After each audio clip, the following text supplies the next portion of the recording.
So during the past 5 years as a creator, I've created more than 1,000 thumbnails, which have accumulated tens of millions of views, hundreds of thousands of subscribers, and more than 80,000 students in my courses. And you know what's the coolest thing?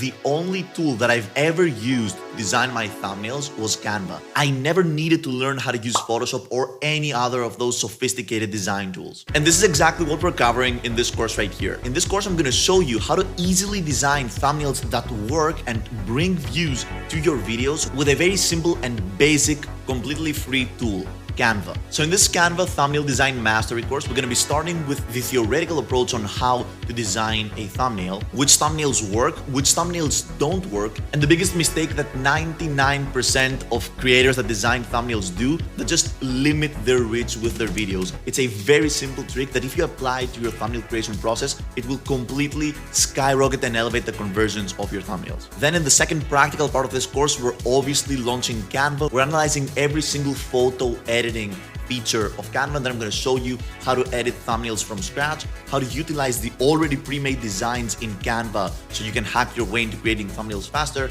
And on top of that, if you enroll in this course right here, you will be given a downloadable thumbnail template, which is pretty much a plug-and-play system with the 20 best thumbnails currently on social media that you can leverage for your content creation process. On top of the free template list that you're going to be getting inside of this course, I will be personally reviewing every single one of the thumbnails that you submit as a class project. So this is also a great way to connect with me as your instructor. So enough with this introduction. I'm going to see you in the first lesson of this course.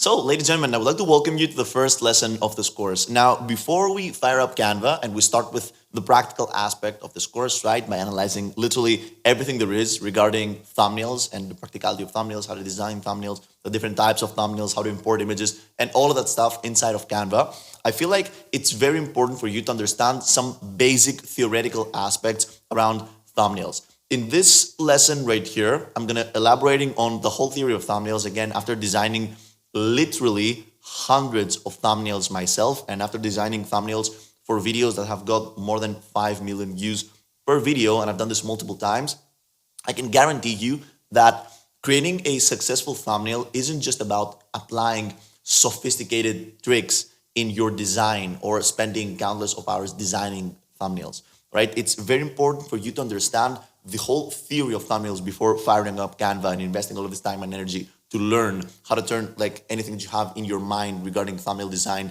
into a reality. And this is what we're doing in this lesson right here. So I'm very happy to have you here. Let's start with the theory of thumbnails. So the theory of thumbnails. Now, before we even start with this lesson, I want you to place your bets and let me know which one of these videos is going to be more successful, right? Which one of these videos has more views. So right here, you can see this just bad quality thumbnail of just a dude pointing at statistics, right? No color grading, no, again, sophisticated thumbnail tactics, nothing crazy. And then we have this thumbnail right here, which you can see that he has replaced the background. He has made Tsitsipas's tennis player, right, glow. He has added titles and all that stuff. Which one of these videos do you think is more successful? The results may shock you because this video right here has 3.3 million views and this video right here has 166,000 views. Right? Now, you might be thinking, how is this even possible? Well, it's very simple. The title is part of the thumbnail, right? And this is what I did wrong for so many years as a content creator. I was focusing on thumbnails and I didn't understand that the title and the thumbnail are equally important. A good thumbnail comes with a good title. You can't have a good thumbnail without having a good title. And that's why in this thumbnail design course, I actually feel the need to let you know that even if you're like the best thumbnail designer on planet Earth, if your titles don't match the thumbnails and if they don't intrigue the audience, you will not be successful with your videos because the title is part of the thumbnail. This is why this video got 3.3 million views because again, in this slide right here, right, you couldn't see the title of both of these videos and this photograph, for example, looks out of context, right? But if you check out the title, right, you will see that this video is titled, How Much YouTube Paid Me for 1.3 billion views, right? So in combination with this title, you can see that this thumbnail is actually pretty intriguing. Whereas this title in combination with a thumbnail isn't as intriguing, right? So again, which video is more intriguing? How much YouTube paid me for 1.3 billion views? Or we need to talk about Stefanos Tsitsipas, the truth. This video is also intriguing, right? If you're a niche tennis player and you know who Stefanos Tsitsipas is, obviously. But this video is more intriguing. How much YouTube paid me for 1.3 billion views. So you can see that even a badly shot and edited image can generate millions of views if combined with the correct thumbnail, right? And this is like part of the thing that I want you to understand from this lesson right here. You can learn all thumbnail design principles. If you don't know how to design also correct titles, it will not apply to your videos. So, right? Again, this by itself is a bad, blurry image of a bad video, but combined with this title, it drives questions. And these questions that this video, this combination of title and thumbnail drives, can only be solved by clicking on the video. And that's exactly what we want to be doing with our thumbnails. You see, YouTube works this way. And in general, every single social media destination in which you have a title and a thumbnail. This could be a course, this could be YouTube, this could be other, let's say, social media platforms that allow you to have thumbnails and titles. They all work the same way. You need to earn the click, you need to hook the viewers, and you need to retain the viewers. If you manage to do these three things, you will literally be the most successful YouTuber on planet Earth. If you manage to earn the click, so make them click, make them stay, and then make them stay throughout the video. These three concepts, if you manage to understand them and apply them to your videos, you will have insanely successful videos. Now, here's the thing. This course right here is about earning the click, right? We're not going to be talking about hooking the viewers inside the video. So we're not discussing about videography principles, content creation principles. I have multiple other courses that we discuss about these things. But in this course right here, we're going to be elaborating on how to earn the click. And in order to earn the click, you need to focus on the so-called TNT, right? The title and thumbnail. You do not earn the click with just a thumbnail, right? You might earn the click with just a title because, spoiler alert, titles are more important than thumbnails, right? That being said, you don't need exactly a course on how to title your videos. I might actually do one of these courses in the future. We'll see about this.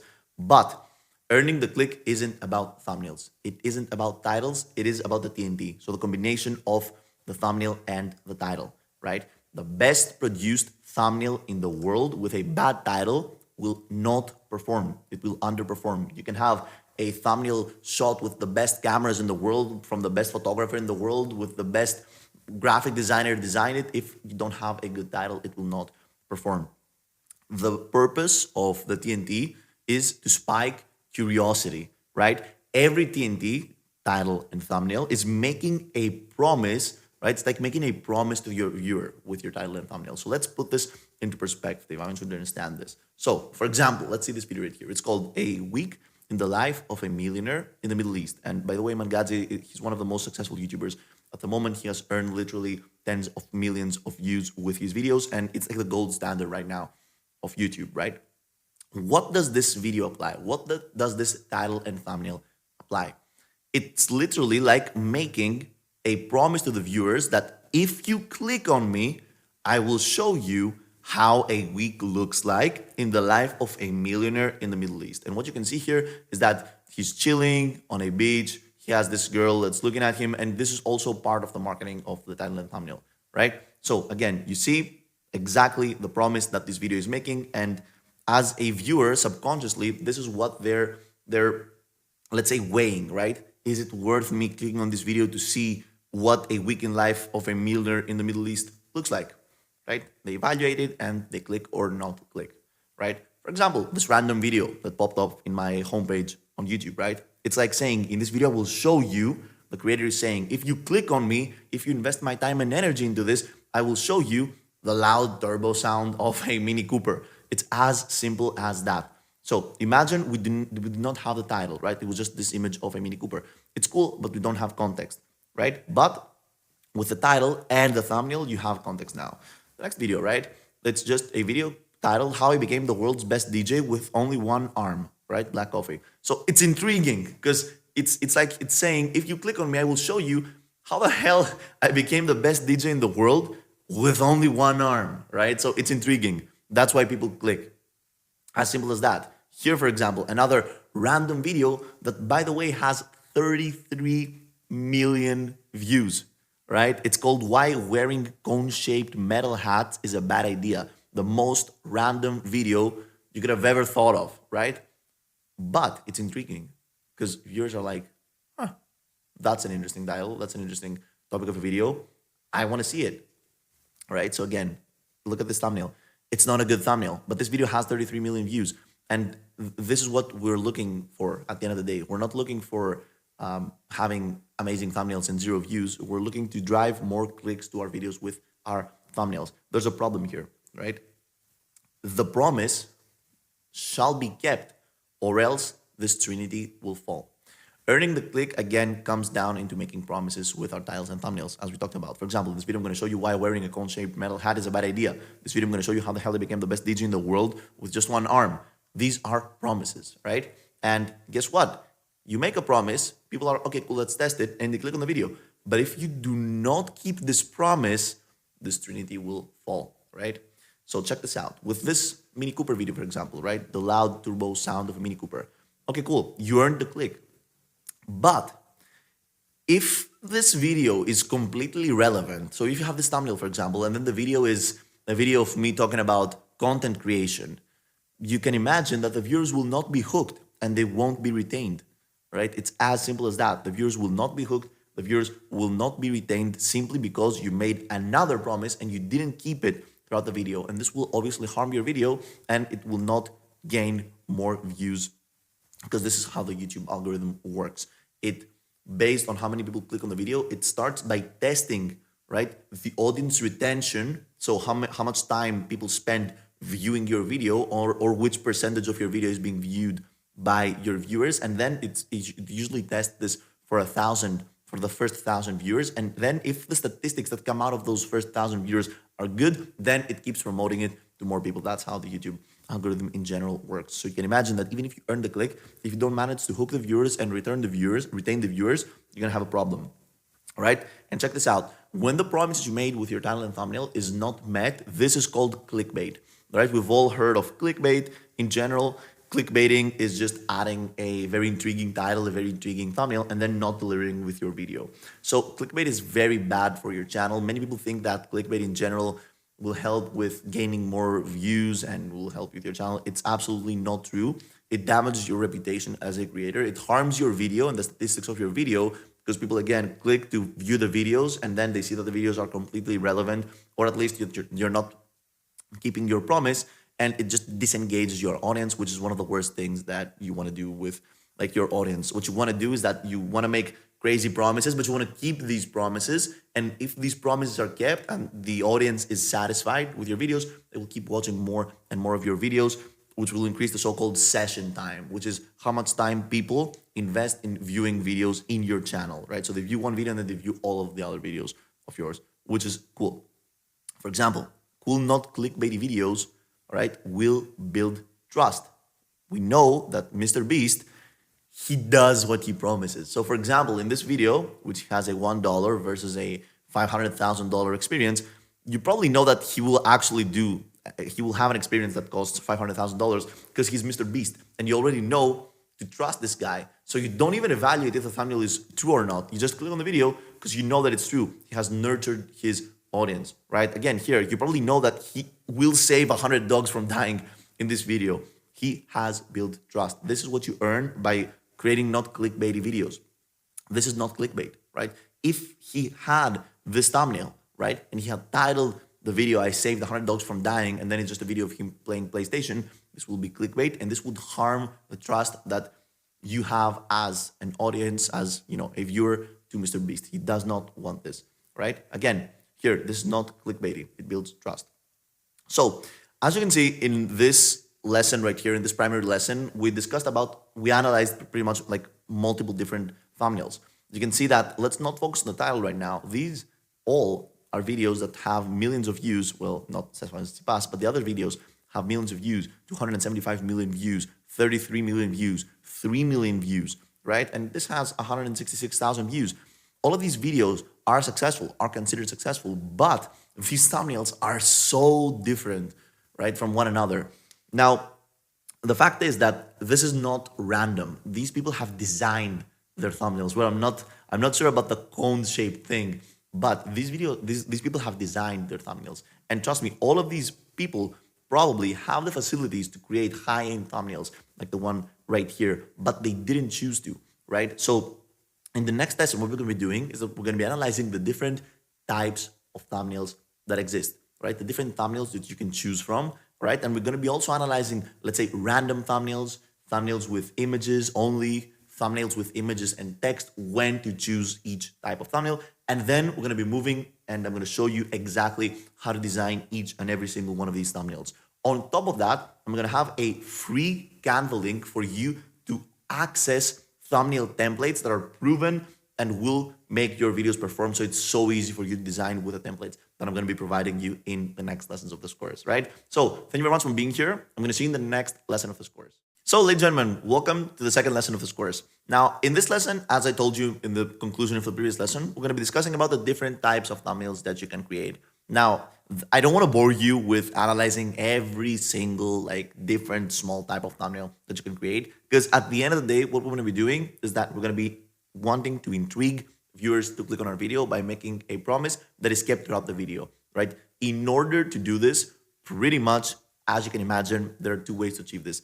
Either by having thumbnail-wise, right, a random thumbnail, just a photograph with a very intriguing title, or designing a thumbnail that looks more professional and just increases, let's say, the perceived value that the viewer will get once they click on your video. Now, I don't think that we need to focus in this course right here on having random thumbnails like the cone-shaped one that we analyzed in the previous lesson, because these just come down into you being creative and applying just, again, a random photograph with a cool title, just to intrigue the viewers to click on your video, and then it's up to you to keep the promise throughout the video. All right, this is a thumbnail design course, and what we're going to be doing in this lesson right here is that we're going to be going through the Canva template that I have attached in the discussion of this course for you to access completely for free.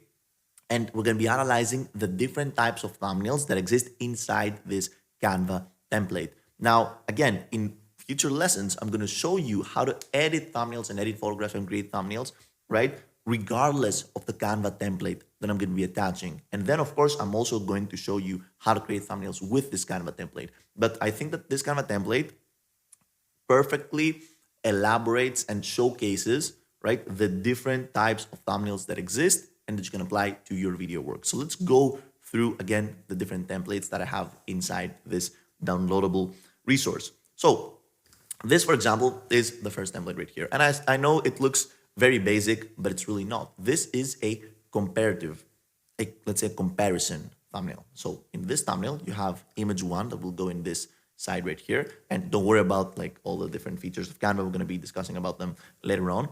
But you have one image here, usually the second image in the middle, and the third image on the right. And I'm going to show you also how these thumbnails will look like once they're completely created. But this is a template. So for you, you need to add one image here, a second image here, and a third image here. No titles, no text whatsoever, combined with an awesome title. And by the way, I'm going to be showing you some title recommendations that you can follow in order to combine these thumbnails right here, right? And make a perfect combination of a TNT, a title and a thumbnail. So this right here, for example, is the first thumbnail type that you can create, a comparative thumbnail of 3 different images. This video, for example, could be titled "A Day in the Life of a," and then you add your niche. So a day in the life of a content creator, or a day in the life of a tennis player. And you have 5 a.m., what you do in 5 a.m. when you wake up, or 10 p.m. or something, 10 a.m. Or then you have lunch, and then you have something that you do during the night. Again, you want to intrigue the viewers, so you just add cool images in section 1, section 2, section 3.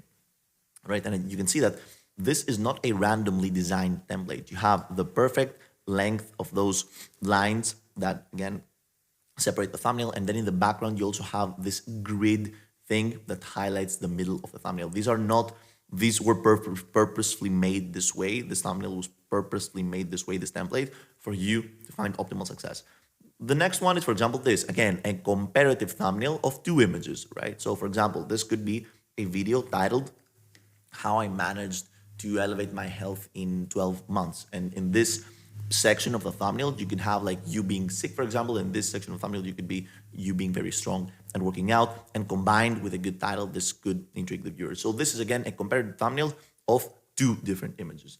Moving on, again, the exact same thing, but this line is, let's say, has a small slight angle. This line doesn't have an angle. Again, comparative thumbnail, you get the point. You get multiple thumbnails in this template right here. And again, a comparative thumbnail of 3 with 2 lines that are not angled. Very simple, very basic. You get the point. This right here is a more, let's say, sophisticated or complicated thumbnail. But again, I've tested this in my channel and it works absolutely perfect. Now, these are titles. Again, all of these can be manipulated once you enter the template that I'm going to be giving you. So all of this can be manipulated. You can change these to whatever you want. And I'm going to show you like how to change them and how to tweak them and all that stuff. At this point, I'm just going to elaborate on the design of the thumbnail. And of course, later on, I'm going to show you how to manipulate it and change it and all that stuff. So right here, you have the image of the main subject of the thumbnail. And this, again, we're going to be replacing to one of our images. And this usually, this thumbnail right here would apply to a video in which we're discussing on a 5-step process. So for example, 5 steps to become more wealthy in 2025, or my 5-step routine to gain more muscle in 2025. And if I would name this video my 5-step routine to gain more muscles in 2025, I would just delete these, right? And just have a 5-step routine and me being muscular in the middle of the thumbnail. And again, you can see that the background is also this background right here, which would help. And I'm going to show you some ways, okay, again in next lesson of this course, to shoot photographs of you wearing clothes that are more contrasty than the background of your videos. And that's also very important. So this is, again, a thumbnail in which you elaborate on a 5-step process. And you can see that the graphic designs are just on point. This image right here of the 5-step process is on point. It's the graphic design work on this is absolutely amazing. Again, another thumbnail in which you elaborate on, let's say this could be a wellness video. You can see that it elaborates on, for example, mindfulness, house, income, savings, networking, and of course, all of these can be changed in the future. I'm going to show you how to change all these, right? So I'll change all of these icons to whatever icon you want using, of course, the templates in Canva. But again, same thing, the subject in the middle, and then you have some icons going on, right? So this is, well, we can edit this. And again, I'm going to show you like how to edit it in future lessons. Let's not bother with this for now. And again, you can click on this, start unlocking it and editing all of the thumbnails inside here and all of the aspects. I'm going to show you how to do this in the next lessons. Again, here, this is usually a thumbnail, for example, for more, let's say, finance YouTube channels in which you have this growing line of, again, stocks growing or audience growing, followers growing. This could indicate money also. So you get to just edit this. For example, if you don't want the $1 million sign in the background, you can edit this out and you can have, again, your subject in the middle of the frame. And again, in the background, you have this exponential growth of a stock. This, again, intrigues the viewers because the graphic design work right here is absolutely awesome. And again, we have, let's say, ourselves in the middle. Right here, also, this is another type of thumbnail that you can have. A thumbnail indicating something, let's say, negative, which inspires, let's say, subconsciously a fear of people not knowing the information that led to this person losing $250,000, for example. And again, all of these can be changed. You do not need to have a finance YouTube channel to apply this, right? I'm just saying that these templates are made with, like, say, a finance YouTuber in mind. But again, you could delete this and add something else as a title here. But you can see that the fonts, the titles, the colors, everything is absolutely awesome. This graphic design template of this stock going down, you can see that it's more dark here and more bright here. All of these are designed, again, to drive more eyeballs to your thumbnail. And it works. It's proven because it's, again, it's a resource coming from one of the best YouTubers at the moment. Again, the exact same thing with this graph growing exponentially, but in the top left, you also have more information. And you can see how amazingly the information blends with our main subject, which at this point is positioned in the middle of our frame. And you will see in later templates that the subject doesn't always need to be positioned in the middle of the frame. You can position him left, right, and all that stuff, right? Moving on, again, here you compare two different things. This, for example, guy compares Bitcoin with Shopify. But in your case, you could compared to different screen recording software if you have a channel around screen recording, or to social media destinations. And you can see that, again, the graphic design work here is absolutely amazing. And guess what? Once you have like 2 or 3 or 5 different images of you shot perfectly for thumbnails, and you can just keep copying and pasting them and copying and pasting them to all of the templates, right? So you have all of these thumbnails ideas, right? So this is just another thumbnail I'm going to be giving you in the sheet. Here you can see that finally we have our subject in the left part of the screen, and in the right part we have this again graphic design box indicating multiple impressions, right? And again, you can tweak this, you can write whatever you want, and this thumbnail just indicates growth, right? Big subject in the left part of the screen, and then we indicate growth with this part, which is cool. Again, the same thing on the right side of the screen, we have our subject, and in the left side we have bank balance or whatever, and you can tweak all of these to whatever we want. That's also an amazing graphic design template. The same here with not bank balance, but with just another illustration of growth. So we can also use this. For example, if you want a thumbnail with your tweets, right? You can have on your left side your subject, and on the right side your tweet. So you can write whatever you want in your tweet. You can change the image, you can change, let's say, this text, you can change the caption, all of this. So this is, again, if you want to share tweets in your thumbnails, and this is proven that thumbnails in which you share like social media posts or controversial tweets in general tend to perform good, which is amazing. The same thing here with Instagram questions. So if you post a story in Instagram and someone, let's say, ask you a question in the story, you can add this question right here, or like a similar question to someone that asked you on Instagram, and this could also be a thumbnail. Also keep in mind that it looks like the subject is holding this image,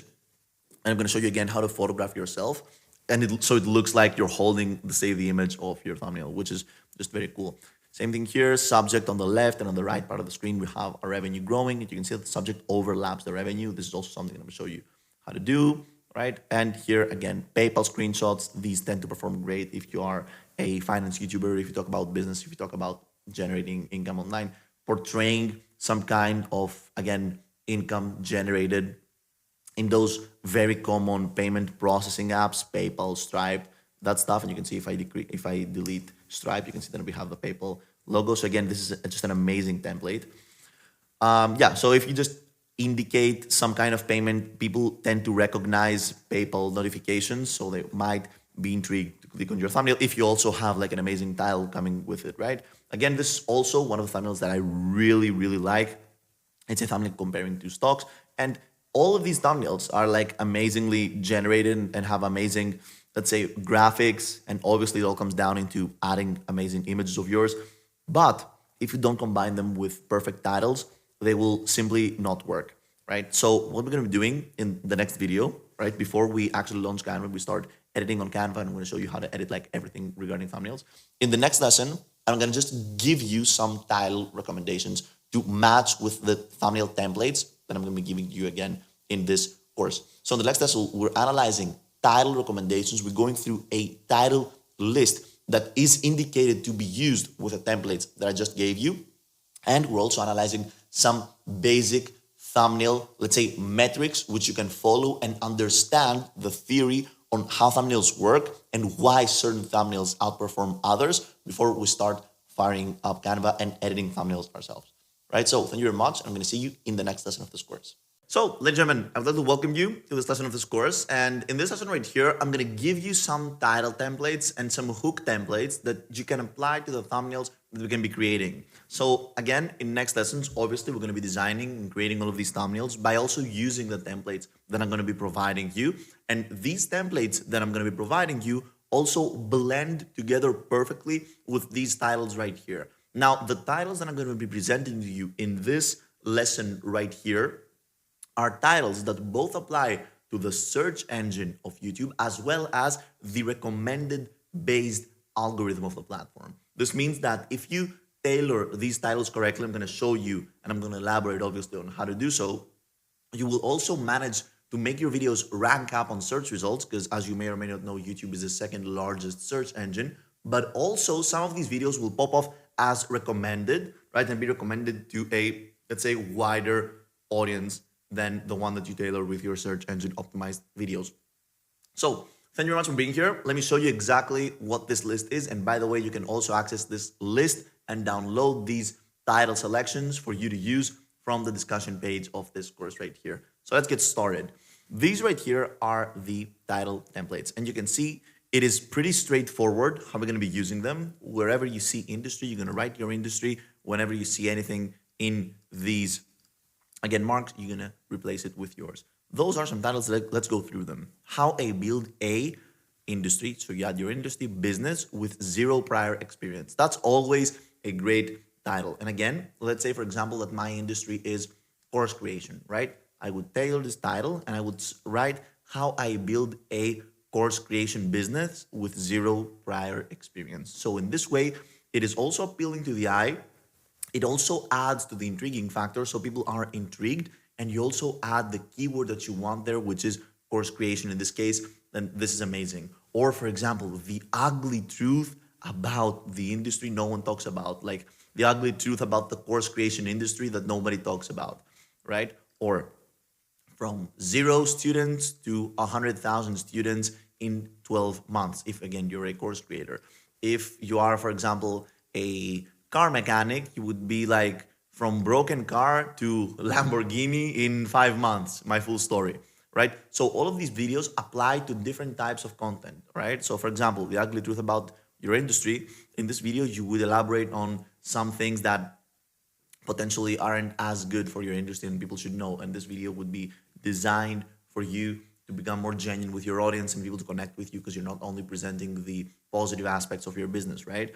Or for example, how I build a whatever business with zero prior experience. It would also, this video is also tailored to make people resonate with you, because when they see like zero prior experience, they think that, okay, that's me, I have zero prior experience, and if this guy made it, then I can also do that. So just a good way to introduce your story.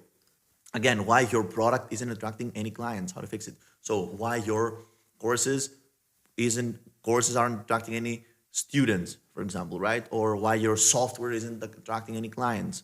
So behind my first $10,000 a month in the course creation industry. You get the point, right? So again, apply these titles to your niche and you will not be disappointed, right? These titles are, let's say, a combination of search engine optimized titles. So for example, this title right here, it's search engine optimized, because you'll see that 10 things, X, so you add a number here, right? Let's say 12 things I wish I knew before starting, and you mentioned your business. Or this could be knitting, for example, like 5 things I wish I knew before starting knitting, right? You get the point. These titles apply to all businesses throughout the whole world, and they're all made to intrigue the viewers, right? It's very important for you to remember that a title, fun fact, a title is more important than a thumbnail, right? Because a thumbnail by itself, it's not that intriguing unless you add text to the thumbnail, which is an approach that we will be elaborating on. But the title actually is more interesting than the thumbnail, and it plays a bigger role in the video than the thumbnail. This is why I had to add a title lesson to this video for you. I know that you're here to learn how to design thumbnails, but you need to know how to intrigue people with your titles in order for your thumbnails to be successful. So you can see all of these titles are intriguing. What nobody tells you about starting a, let's say, course creation business, or a day in life of a course creator, reality versus expectations. Check this out. Why I left my previous, and you had your previous job to pursue course creation full time. So why I left my job as a doctor to pursue course creation full time, in my case, right? Or from problem to solution, my client's industry, my client's journey.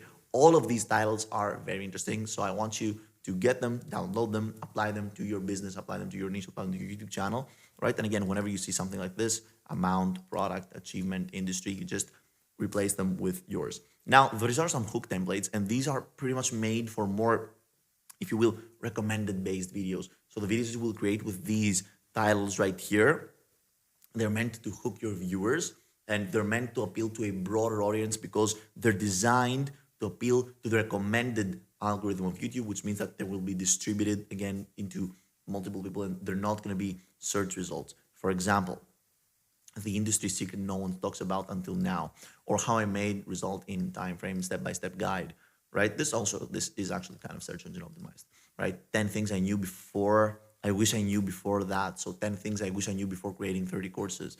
The real reason why you're not getting this result, right? So you'll see that these titles are a bit more, let's say, punchy in order to appeal to the recommended based algorithm of YouTube. Now, we've discussed about the titles.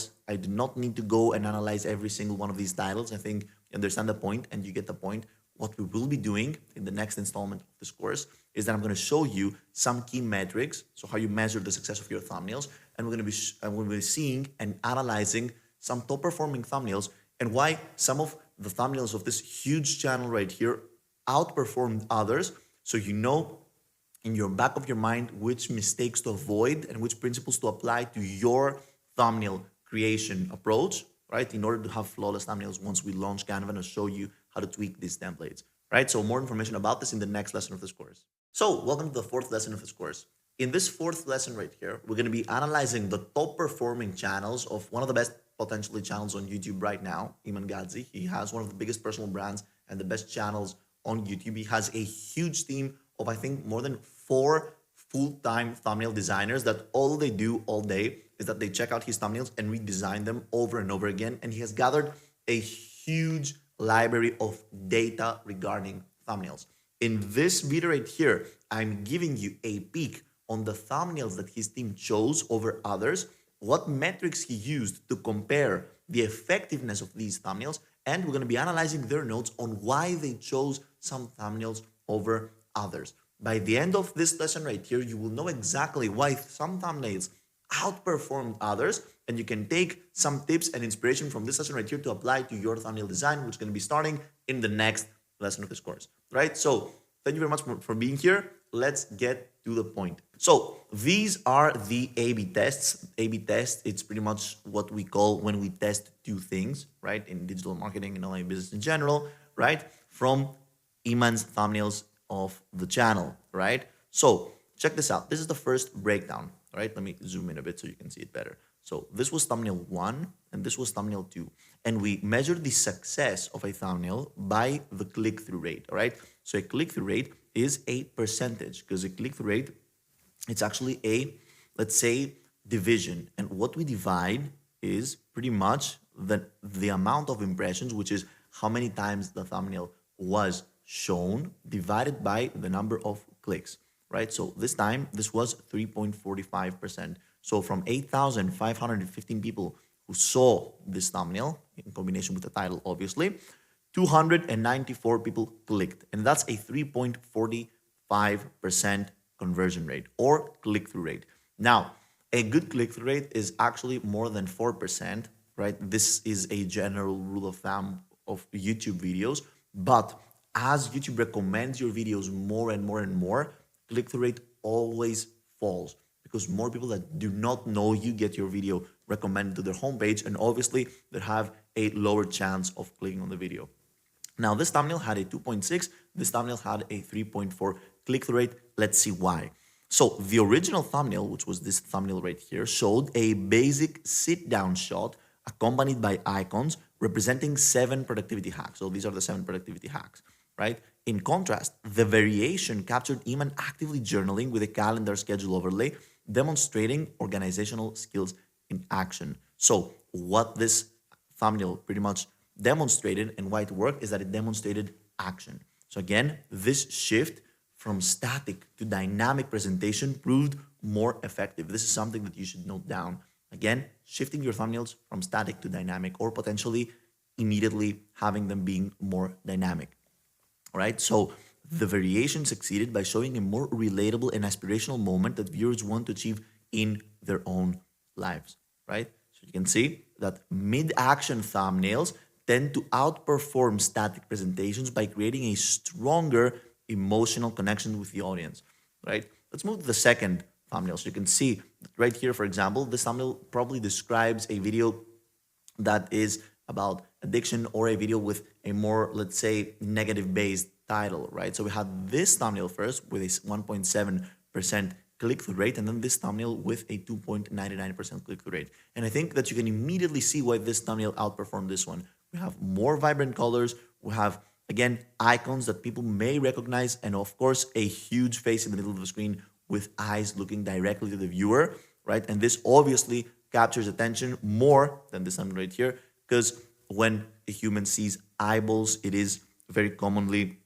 associated with danger or connection with other humans, and just in your human nature, for eyeballs to grab your attention. So you can see that the variation thumbnail outperformed the original despite the original's dramatic performance presentation, right? Again, while dramatic thumbnails often perform well, the variation connected more by showing the app icons that viewer might be struggling with. And again, Iman's frustrated facial expression captured the emotion of someone wanting to break free from those apps and potentially those addiction, right? So again, the variation also used brighter, more vibrant colors that helped it stand out in YouTube's feed compared to the original's darker tones, right? So you can see very simply, even if we zoom out from the thumbnails, you can see which thumbnail grabs attention better.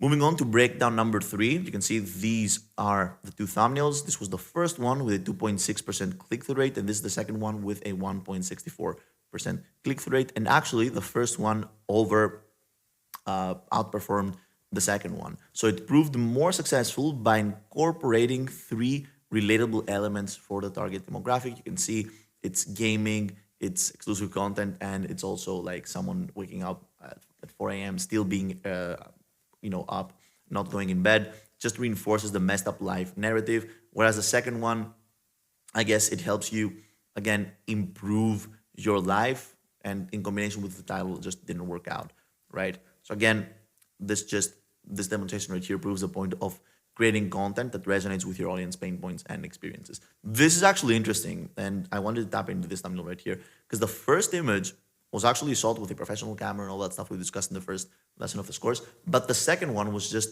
a screenshot from the video. And you can see that the second one actually outperformed the first one, right? Why? So again, this comparison highlights an interesting case where both thumbnails associate Iman with success, but with a crucial difference in the presentation. So the original shows Iman in an upscale setting, positioned high above the city to represent elite status. However, the variation outperformed it by capturing Iman mid-conversation with a cigar in the hand and a drink in a similar high-end environment. So again, the difference was dynamic mid-action shot. This was a dynamic mid-action shot, just captures attention better. Because at the end of the day, what we're trying to do with our thumbnails is always to combine them with the titles to have a perfect result. But first of all, we grab attention with the thumbnail and then drive the attention to the title. So I want to grab attention with the thumbnail and then drive this attention to the title and earn the click this way. So again, the variation succeeded because it presented Iman as both aspirational and approachable, a successful figure actively sharing wisdom, right?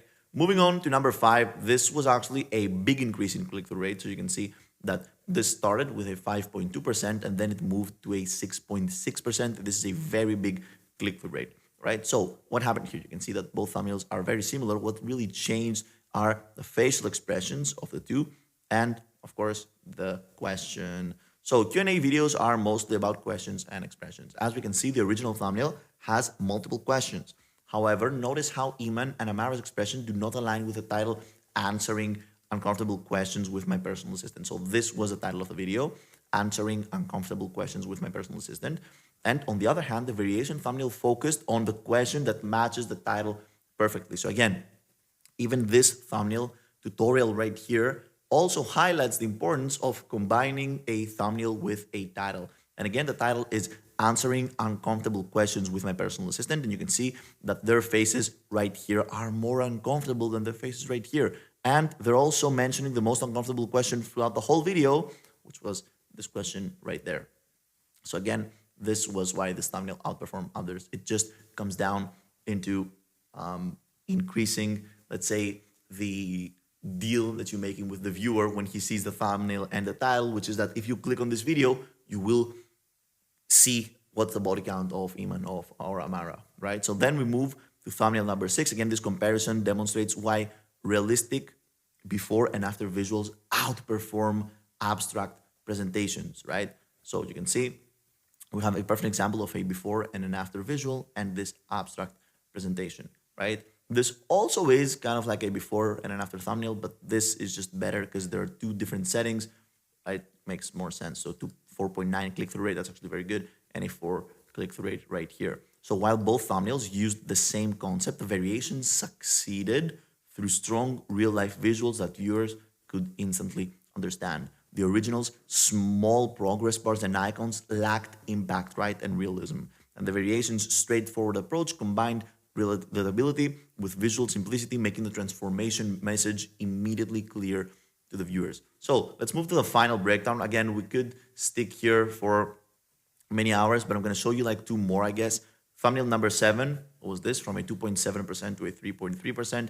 And again, we have this variation thumbnail, which was the winner at the end, right? So you can see that the breakdown shows why a clear transformation narrative succeeds. The variation uses a direct before and after comparison of young Iman, right, versus current Iman, with ages clearly marked, making the comparison instantly clear. And let's see the title of the video. The title was Iman Gadzi recorded his entire life since he was broke, right? Okay, so this was the title of the video, right? And this title just makes you want to click because you will see how he was when he was broke, for example, and how he is now that he's very successful, right? So again, this image right here pretty much lacked impact, while viewers might not recognize him in that. More importantly, this demonstrates how investing time to find perfect thumbnail images is as crucial as ideation and execution. This right here is going to be the final thumbnail. We're realizing this is right here, right? And it's important for me to drive 1 point home with this thumbnail, okay? So you can see that we have from a 2.5 click-through rate to a 3.4, right, click-through rate, which is a huge approach. And in this comparison, you will see this, for example, first of all, this video is called 5 Simple Habits That Made Me a Millionaire, okay? So what do we see here exactly? Immediately, the first thing that you see is 2 icons that you recognize, right? Notion, Notes, and the slide off to power off your phone. So immediately you recognize like 3 habits that you already know and you might already apply. So you want to hear more about them. How the hell did this guy become a millionaire with these habits, right? So again, in the comparison, the variation succeeded by combining 2 powerful elements, transformation and relatability. While the original thumbnail isn't poorly executed, it focuses on money, right? So this thumbnail right here focuses on money. This demonstrates how thumbnail elements must directly support the video's primary topic, right? Rather than introducing unrelated themes, even if they are eye-catching. So this is what happened in this thumbnail right here with Iman. So again, I think we analyzed lots of different thumbnails, and I think we have a general grasp of what makes a thumbnail better than the others. Now again, all of the thumbnails we analyzed in this video right here were made by professionals, and really they all perform great. Even a 4% click-through rate in the audience that Iman reaches is absurd, right? It's a great number. But you know now what works and what works better, pretty much. So now I think that we have a circular understanding of what's going on in the world of thumbnails. It is time to open Canva, and I'm going to show you exactly how to replicate some of these thumbnails and how to create your thumbnails from scratch, right? So more information about this in the next lesson of this course. So, ladies and gentlemen, I would like to welcome you to this lesson right here, in which we're going to be discussing about shooting our thumbnails. And of course, by the end of this lesson, you will have as an assignment the actionable step of going in your setup, setting up a shooting scene, which I'm going to show you exactly how to set up, and the gestures that you need to do, and all the boxes that you need to check in order to have a collection of thumbnails for you to edit down the line in this course, right? And we are shooting our thumbnails in this lesson right here. Now, in this lesson, we're discussing the different types of shots that you should achieve, right? Different collection of images that we should collect before hopping on Canva, right? And starting to edit these images, right? I'm going to show you solutions if you have an awesome setup and if you have a great background, which you can utilize for your thumbnails. And I'm going to also show you some solutions if you don't, right? So let's say that you don't have a thumbnail, you don't have a background, you don't have a ready studio. I'm going to show you a way to just produce images for your thumbnails that you can utilize without needing to have like an awesome space, because we're going to be removing the background later on in post-production in Canva. So welcome to this lesson. Let's dive into the information. So shooting your thumbnails. The desired result of this lesson right here is for you to have 5 to 20 well-lit, in-focus images, right, of you being in the center of the frame, or sometimes in the corner, right or left. It depends on the images we're going to be using, having different expressions and hand gestures. So we want to collect a wide variety of different shots of yours because we're going to be utilizing them in different thumbnails. As you can imagine, these 5 to 20 shots will be utilized in all of these different titles and all of these different thumbnails we discussed in previous lessons. So it could be a transformational thumbnail, which it discusses and it showcases your transformation from point A to point B. It could be a thumbnail of a top 5 ways to achieve the desired outcome video. So we want just a wide variety of different expressions of yours and gestures of yours, right, to combine with titles and of course post-production techniques that we're going to be doing in Canva later on, right, to of course intrigue the viewer.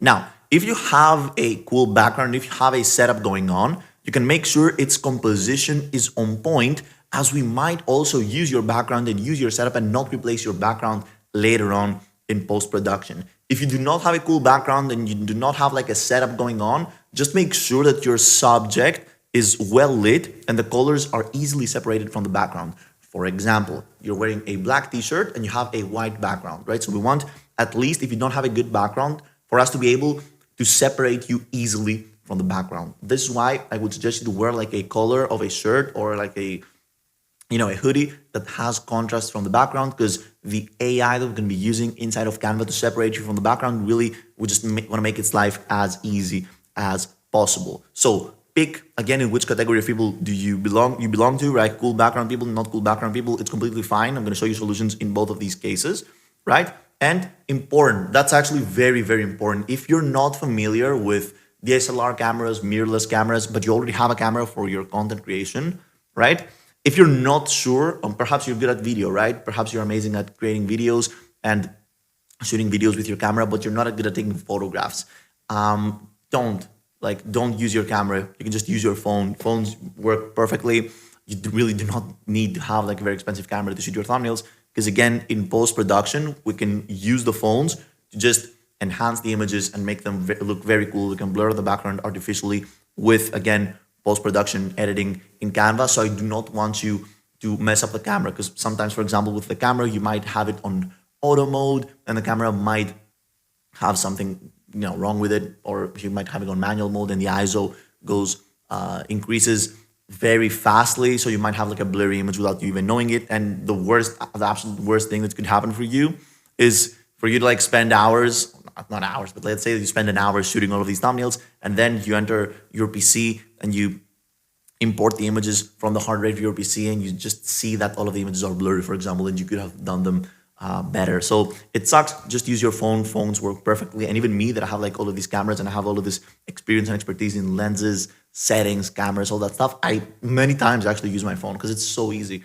to do so, right? And the result isn't that different, right? So if you have a phone, shoot with your phone. You have an iPhone, for example, it's perfect, shoot with your iPhone. And I want you to know that good lighting is more important than good gear. And we really stress about this in my content creation masterclass, which I urge you to check out. It's one of the best content pieces that I've ever produced. It's 7 hours of content creation mastery. And in the gear lesson, we really stress about the importance of lights and knowing how to understand light design and position your lights correctly, right, in your space. Because trust me, if you understand how to utilize lights and how to position lights correctly, you do not need to spend thousands of dollars on gear. You might have the most expensive cameras. If your lights aren't placed in the correct way, you will ruin your shots. So let me show you some of the desired results that we're looking to produce. So for example, you see, right, the subject in the middle of our frame, separated from the background, kinda, but it works. You can see that for example, the hoodie is a completely different color from the background, right? And we also have a cool background in this case, which is blurred out because he shot this with a camera, right? Which we can utilize in our thumbnail. So again, you have this expression right here, this expression, you have his hands like this, so you can use things to compare from one side of the screen to the other, and he's also kind of surprised. So make sure to have one surprised face, make sure to have this confident face, right? And you can see that again, this could be used as a thumbnail by itself, so we don't even need to replace the background in this case, because you can add something in this part of the image, for example, an icon or a title or something like this. So we can usually use this. Again, you have this face, which is like stressed. He is concerned about something. And again, combined with the correct title, it will intrigue the viewer. So this is why this is happening. Again, shocked face with the finger pointing. So try to recreate exactly these images right here. So you have shocked face with image with the finger pointing. You have a confident face with, again, finger pointing at something. So we might add something here, for example, in this part of the thumbnail, right? We have another very shocked face of him comparing two things, and a surprised face, for example, which is also kind of a funny face showing something. So again, all of these will be used to intrigue the viewers. Now, these examples right here were given to me by a thumbnail specialist, a thumbnail designer that I used to work with. He was an amazing thumbnail designer, right? Unfortunately, he stopped creating thumbnails, which absolutely sucks. But he gave me these images right here for me to have an understanding of the types of images that he wants me to shoot and send to him. So he has all of this variety, right, of different images to edit my thumbnails with, right? So these are the images. Let me go through them one more time. 1, 2, 3, 4, 5, 6, 7, right? So these are the different images that I want you to replicate. You can screenshot them. You can save this video. You can watch this video again. And what I'm going to show you right now, right, is how I set up my thumbnail shoots. It's very simple. I'm going to shoot a video with my phone to show you exactly how I set up, again, my thumbnail shoots, where I position the lights, where I position my subject, and how you can do this with, very small budget, just with a simple light source. And just to set the record straight, the best light source to use, regardless of if you're shooting thumbnails or if you're shooting videos or if you're shooting vlogs or selfies or cinema posts, right? Cinema, let's say movies. The best light source for you to use every single time is natural sunlight, especially if it's cloudy, because the clouds act as diffusers and they diffuse the harsh lighting of the sun to just provide even sunlight, even, again, lighting throughout, again, the ground, right? So if you have natural sunlight, it's kind of a cloudy day, but you have, let's say, light, this would be the best absolute light to use for your thumbnails, right? Artificial lighting cannot recreate the results that we have with, again, shooting outside with natural sunlight diffused by clouds. So I want you to remember that, and I'm going to show you exactly how I set up my thumbnail shoots in a controlled studio environment with artificial light, right? Just for you to know, right? So see you there. So this right here is my setup. I do not want you to be overwhelmed by the complexity of the setup. What I want you to see is very simple. In order to shoot your thumbnails, I want you to have the same, let's say if you have a limited space like me here, you can see that my studio space isn't that big. I want you, let's say the subject sits here, right? In this position, this is the positioning of your subject. I want you to have the exact same distance from the camera, which is right there, and the background. So I want you, let's say the distance between the camera and the wall, the background wall, I want you to split it in half and sit exactly in the middle. In this way, you will have the perfect depth between, again, your camera, your subject, and the background. Now, in my case, you can see that my background is this light right here. So I'm clearly separated from my background, and as simple as that, the most simple way to light up a scene. I do not want you to, again, see the setup. I do not want you to see the microphone. We do not care about these. Those are video aspects.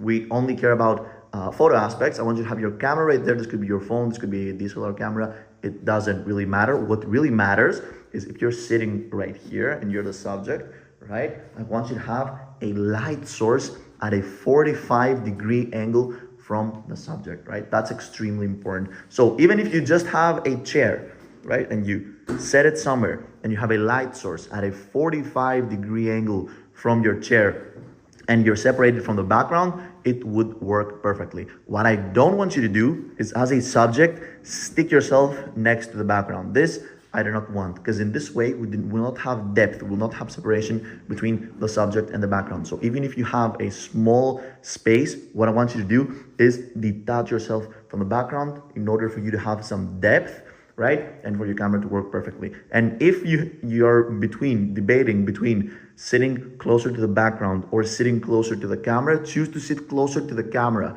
because this will add, again, depth, and it will blur out your background. That's extremely important. I want you also, again, to have a 45-degree angle from your lighting source, and this would be perfect. So let's say, for example, that this right here was my window and I had it open for natural light to come in, right? I would place my chair right here, right, on a 45-degree angle from the lighting source, and my camera I would face like this. So I had also some background separation. And yes, I have 150,000 subscribers on YouTube.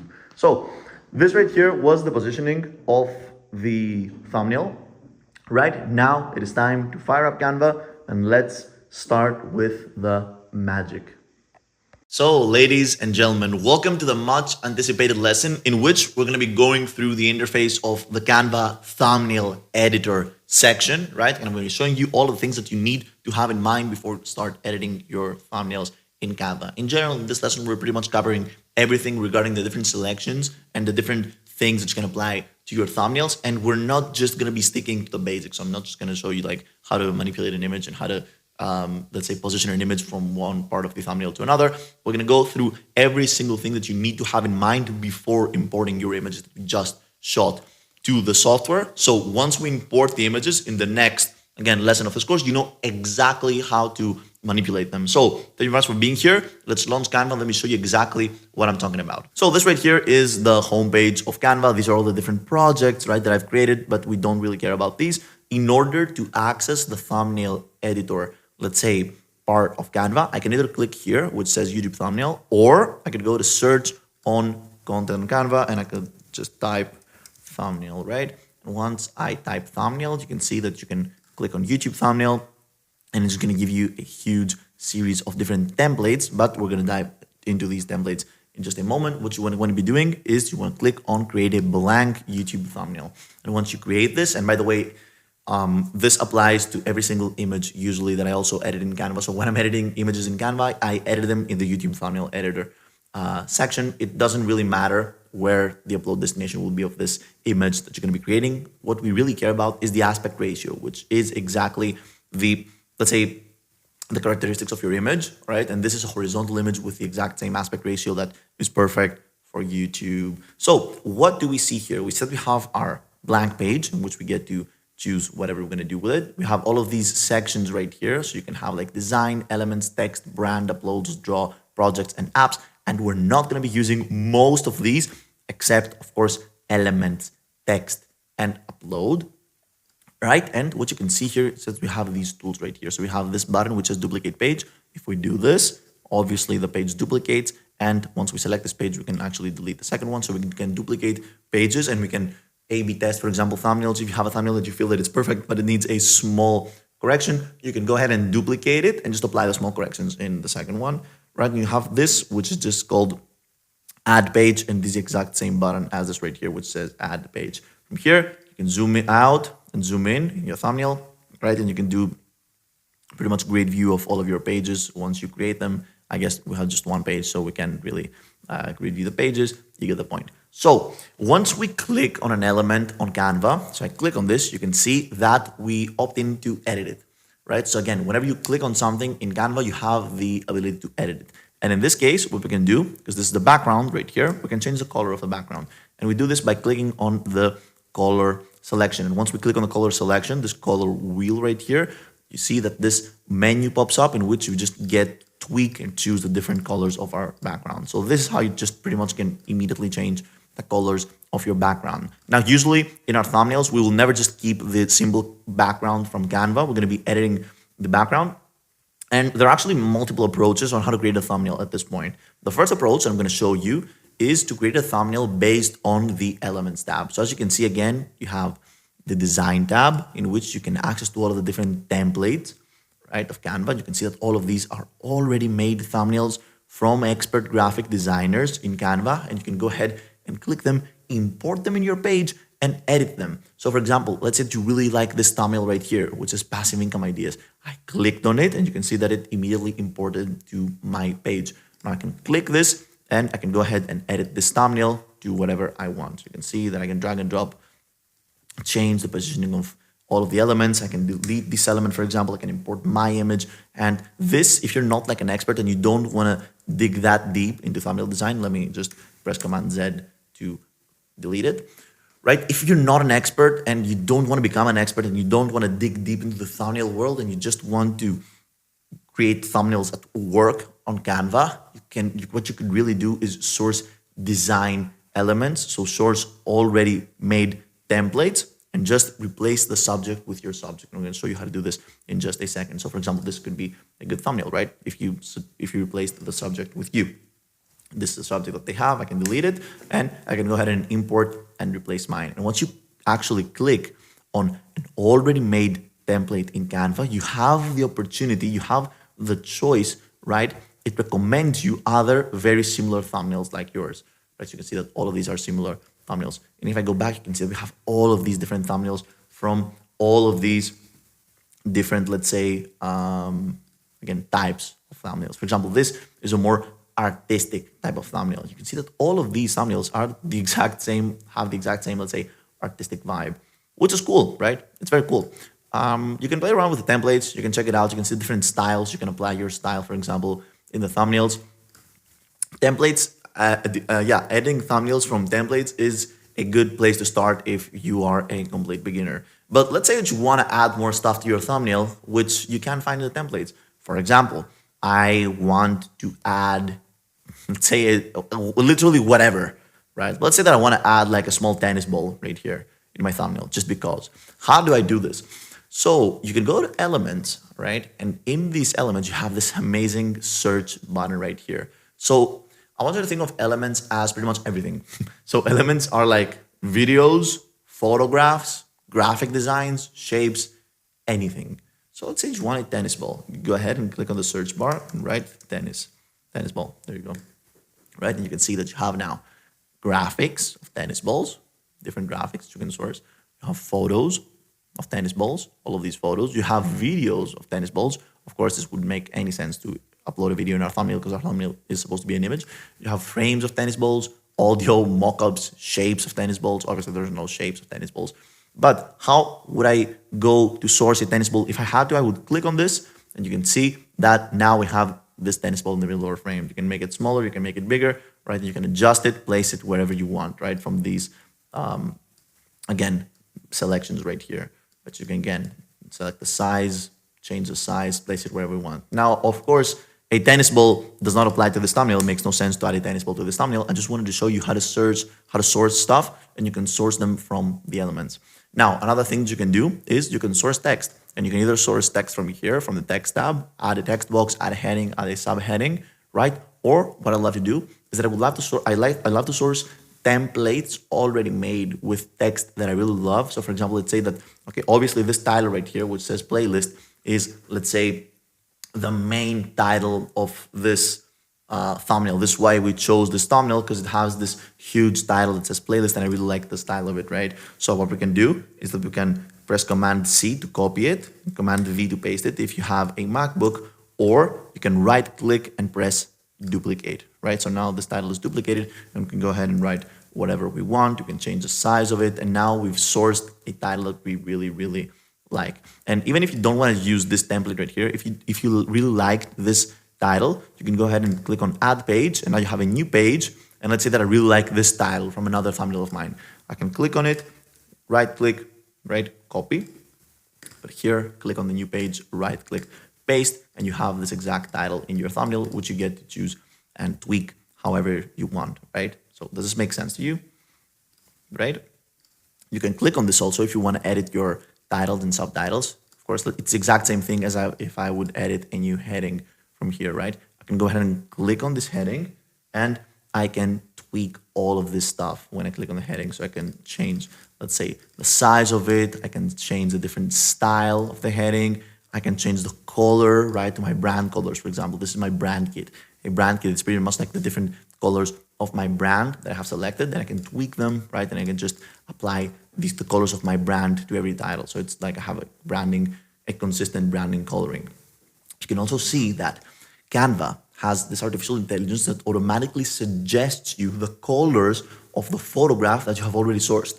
So for example, what Canva did here is that it analyzed the colors, the main colors of this photo right here, and now it suggests them as photo colors. So you will see that this color, for example, really applies to my image. This is also another way to move stuff from one page to another, from one thumbnail to another. If you want, you can just drag and drop them. So you can see that this color is harmonious to my image, and this color too, and this color too, right? It's just a way for Canva to suggest you colors that blend in with your image in a smooth way, which I think it's absolutely genius, because guess what? Now we do not need to know color theory, which professionals do, right? Professionals do need to know color theory, but we don't, because we now have artificial intelligence on Canva, which is absolutely amazing.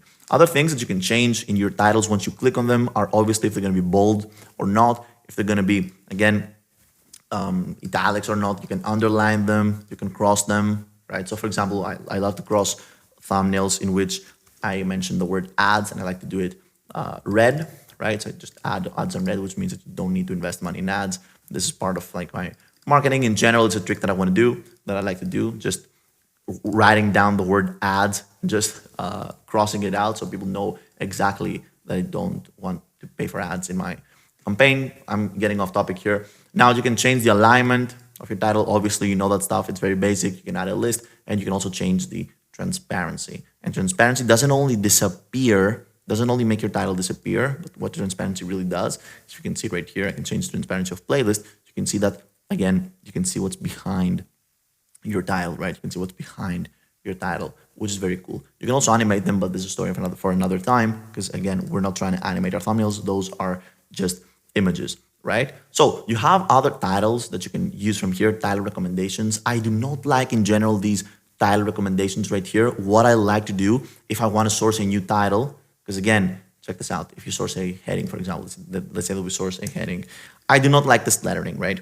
And in order for me to understand the lettering, I need to click here and see all of these different fonts and see which font I like the most. But in general, I don't really like any of them. So what I like to do is actually almost never source a heading from here. I go to I go to design, and I see all of the different thumbnails. And I see an already made thumbnail that I just like the letters, right? The title. For example, not obviously what the title says, but how the text is positioned in the title. So for example, this is, let's add as a new page. This right here is a very random thumbnail, which is obviously out of my niche. So I don't even know what mukbang is. I think it's people eating with an ASMR. Yeah, obviously this one. What I do is that I really like this title right here. I like the fact that it's glowing and I really want to use it in my thumbnail. So what I would do is that I would click on add page. Now we have this new page, and I would simply Command C, Command V this title into this page right here. Now, obviously, you can't really see this title, but if I go ahead and change the coloring, so go here and change the text color, now suddenly you can obviously see this title, right? And let's say that I want to use it, and here I have it. I just sourced it. Now I can go ahead and delete this, and guess what? I'm left with just the title that I wanted to subtract from this, again, element that we sourced, right? So this is how you just source titles from your element. In general, it works, right?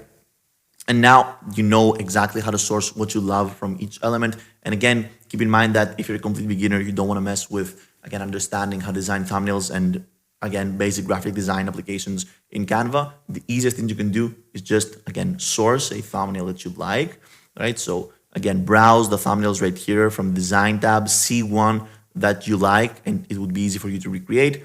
Click on this, for example, or replace current page, and we just delete the subject and import our subject right here. And we kind of like stole the thumbnail, and you can also like change these text right here, these titles right here, to again apply it to your preference, and of course match the thumbnail with your title, right? So that's important. Now that we know in general the overview of Canva and some basic applications on how to tweak stuff in Canva, we do not need to go into more detail to analyze the draw tools and stuff because we're never going to be using them. I'm going to show you in practice how to import the photos that we shot together, right? So the photos that you shot of yourself with the different expressions, and how to start editing these photos inside of Canva, right? So in the next lesson of this course, we're uploading, dragging and dropping pretty much the images that we produced, right? Using the principles that I show you, we're uploading them into Canva. I'm showing you exactly how we can edit them inside our thumbnails, right? So more information about this in the next lesson of this course. So now that we're done with the basic overview of the features of Canva, it is time to start importing our images, right, that we shot together to the program. And I'm going to show you exactly how to edit the pictures. We're going to be discussing about changing the colors, changing the brightness, the exposure, the light, replacing the background, and all of the AI features available to Canva that you can apply to your photographs, right? So let's launch Canva. Let me show you exactly what I'm talking about. So it's very straightforward. I just drag and drop the image that I've sourced, and you can see it right here, and you can also see it in the uploads section. So in the upload section, I have all of my images. I already imported them because I added them in the presentation I presented to you in the previous lesson of this course. And again, we can select each and every one of the images that we drag and drop because they automatically upload into the software, right? So this is the image right here, and you can see we have now the background and our image. So how do we go ahead and edit this? First of all, we can increase or decrease its size from here. We can actually make it sizable. I think this is perfect, right? Now, how do we edit this? You can see that when we click on this image, this menu pops up and we can edit it. We can remove the background immediately. We can change the borders of the image and, of course, the transparency of the image, right? We can also animate it. We don't care about animations for the sake, again, of this creation because we're creating thumbnails. So the first and easiest thing that you can do is obviously remove the thumbnail. It is very straightforward, and it's actually one of the coolest features of the program. So you can see that I click on background remover, and if your image is shot correctly and lit correctly, just like this image right here, you can see that it flawlessly removes the background. And trust me, back in the day, it was so hard to remove backgrounds from images because you need to like zoom in and go frame by frame and just zoom in, and with the clip tool just select your subject like manually. But now everything's done with AI. This is so cool and so straightforward. And again, I've been using this for years, and I still can't believe this is happening. So how do we change the colors of this image, right? Perhaps you want to do some minor adjustments. So what you do is you go to edit, right? And edit, you click on adjust. So once you click on edit, you will see that we have this window right here, right? And in this window, you have the Magic Studio, in which you have like the magic eraser. We can erase stuff. The magic grab to grab some stuff, again, using AI. When you see magic, it's usually with the use of AI. We can edit and change stuff, and we also can expand images, right? So all of these are features. What I can try now, for example, is a magic eraser. And what I could try to erase are these letters right here. So let me try to erase them. Again, you click on erase, you select them, and you just click on erase. You can see that Canva is analyzing the image. It doesn't always do a good job, so you can try it again. Again, click on erase, see how we can perform. Again, this just uses AI. So at this stage, you can see that it's actually pretty primal. It doesn't work very good in this case, right? But in general, I want you to know that this works in like scenarios in which you have, for example, a landscape and you want to remove a lamp or something, right? So this is the magic erase. But what we really care about is the magic background, and it works perfectly. And that's what we want, the background remover, right? Now you can apply some filters. I never use filters. I never use these filters. You can apply some effects. I'm gonna get back to you in effects in just a second.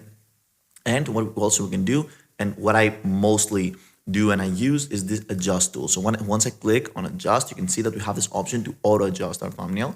And once we click on this, it just auto suggests you the best colors. So you don't need to study like color theory and know how to color grade your images. It just automatically gives you the best recommendations. But if I click on Command Z, which is the back button, the undo button, we can undo this and we can just go ahead and select them manually. So you can see I can change the temperature here, right? The tint of the image, the brightness. I always tend to brighten up my images a bit more. I always like to decrease the contrast. I like to increase the highlights, shadows also. I like to increase usually the whites. Just play with the image, see what works, see what doesn't work. The blacks, right? You can get the vibrance, which is the color pretty much of the image. And again, the color edit. So for example, a cool thing that you can do with Canva immediately is if you want to change the color of the shirt of your image, of your subject, you can click on this color, which is immediately identified by Canva as one of the primary colors of this image right here, and you can change the hue. Right now, in this case, obviously, the whole image is a bit red, right? So it again changes the hue of the whole person. But if we select the exact same color that can be found in this sweatshirt, in this hoodie, and cannot be found in the skin tones, for example, of our subject, we can, of course, just select and change this color. So for example, if he was wearing a yellow hoodie, you couldn't see yellow anywhere in this in the skin tones of this person, right? So yellow, for example, we could easily tweak. Now these colors can also be found in the skin tone of our subject. So that's why we can't, let's say, just isolate them and change them. You can change the sharpness, make it more sharp, more clear. You can change the clarity again, make it more clear, the vignette. And this is actually a good adjustment. I'm very happy with this adjustment. So when we go back, you will see that now we have our ready adjusted subject. So what we did now is that, again, we grabbed our subject from our image, right? We isolated it, And we also changed its color. There are many tricks that you can do actually with the background remover. So let me actually show you something else. Let's say that you have your subject. Let me open a new tab here, right? Let's say that you have this thumbnail, right? This thumbnail right here. Let me close this. So you have this thumbnail, and what you want to do is that you want to blur the background even more, right? So you see the background is already kind of blurry, but you want it more blurred. So how can you do this? Very, very simple. You make this image your whole frame, just like this, right? And what we do now is that we right-click, duplicate. So now I have a duplicated image, and these two images are exactly the same. And once we click right-click, right-click on any of our images and click on Layer, Show Layers, you will see that now you can see the different layers that we have. So we have layer 1 and layer 2. And at this point, both of these two layers are completely identical, right? So once we get to tweak these layers, check what we're going to do. Right-click on the first layer, right? Set image as background. So now, if I again right-click and go to layers, let me show you something. Right-click. Let me see. Okay, so we can't see the layers actually because we only have the background and layer number 1. But if I add another image, you will see that what I wanted to prove is pretty much that this is the background and this is layer number 1. Okay, actually, let me detach this image from the background to prove my point here. So you can see that you have two images. I do not want you to be worried about the background. You have two images that are exactly identical. So what we're going to be doing is that we're going to be aligning them, right? One on top of the other. And now you click on this image and you click on background remover. So now the background of this image is removed, right? And you can't see a difference here. But if you click on right click, layer, show layers, you will see that the first layer is just the subject because we have, again, isolated the subject from the background with the background remover tool. And the second layer actually is the background, but you can't really see it because, again, we have the first layer on top of it, right? So check this out. What we can do is that we can click, right? We can drag this a bit because this is the first layer still, all right? This is the first layer of our subject. If we align them now, right? You can click here and decrease the first layer in order for us to select the second layer.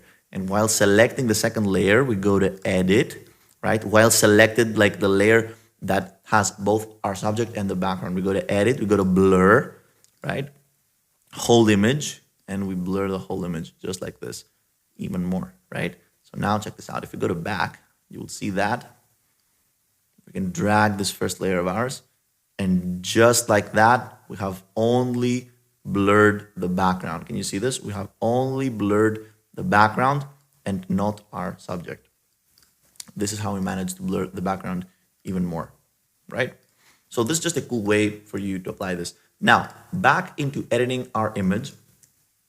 I showed you how to edit the colors. I showed you how to remove the background. Now it is time for me to show you how to create a thumbnail by yourself. So now we know how to detach our subject from the background, right? And just change the color and transparency of our subject. It is time to edit the first type of thumbnail in which we're not going to be messing with the templates and we're not going to be messing with the thumbnail templates that I am also going to be giving you as extras.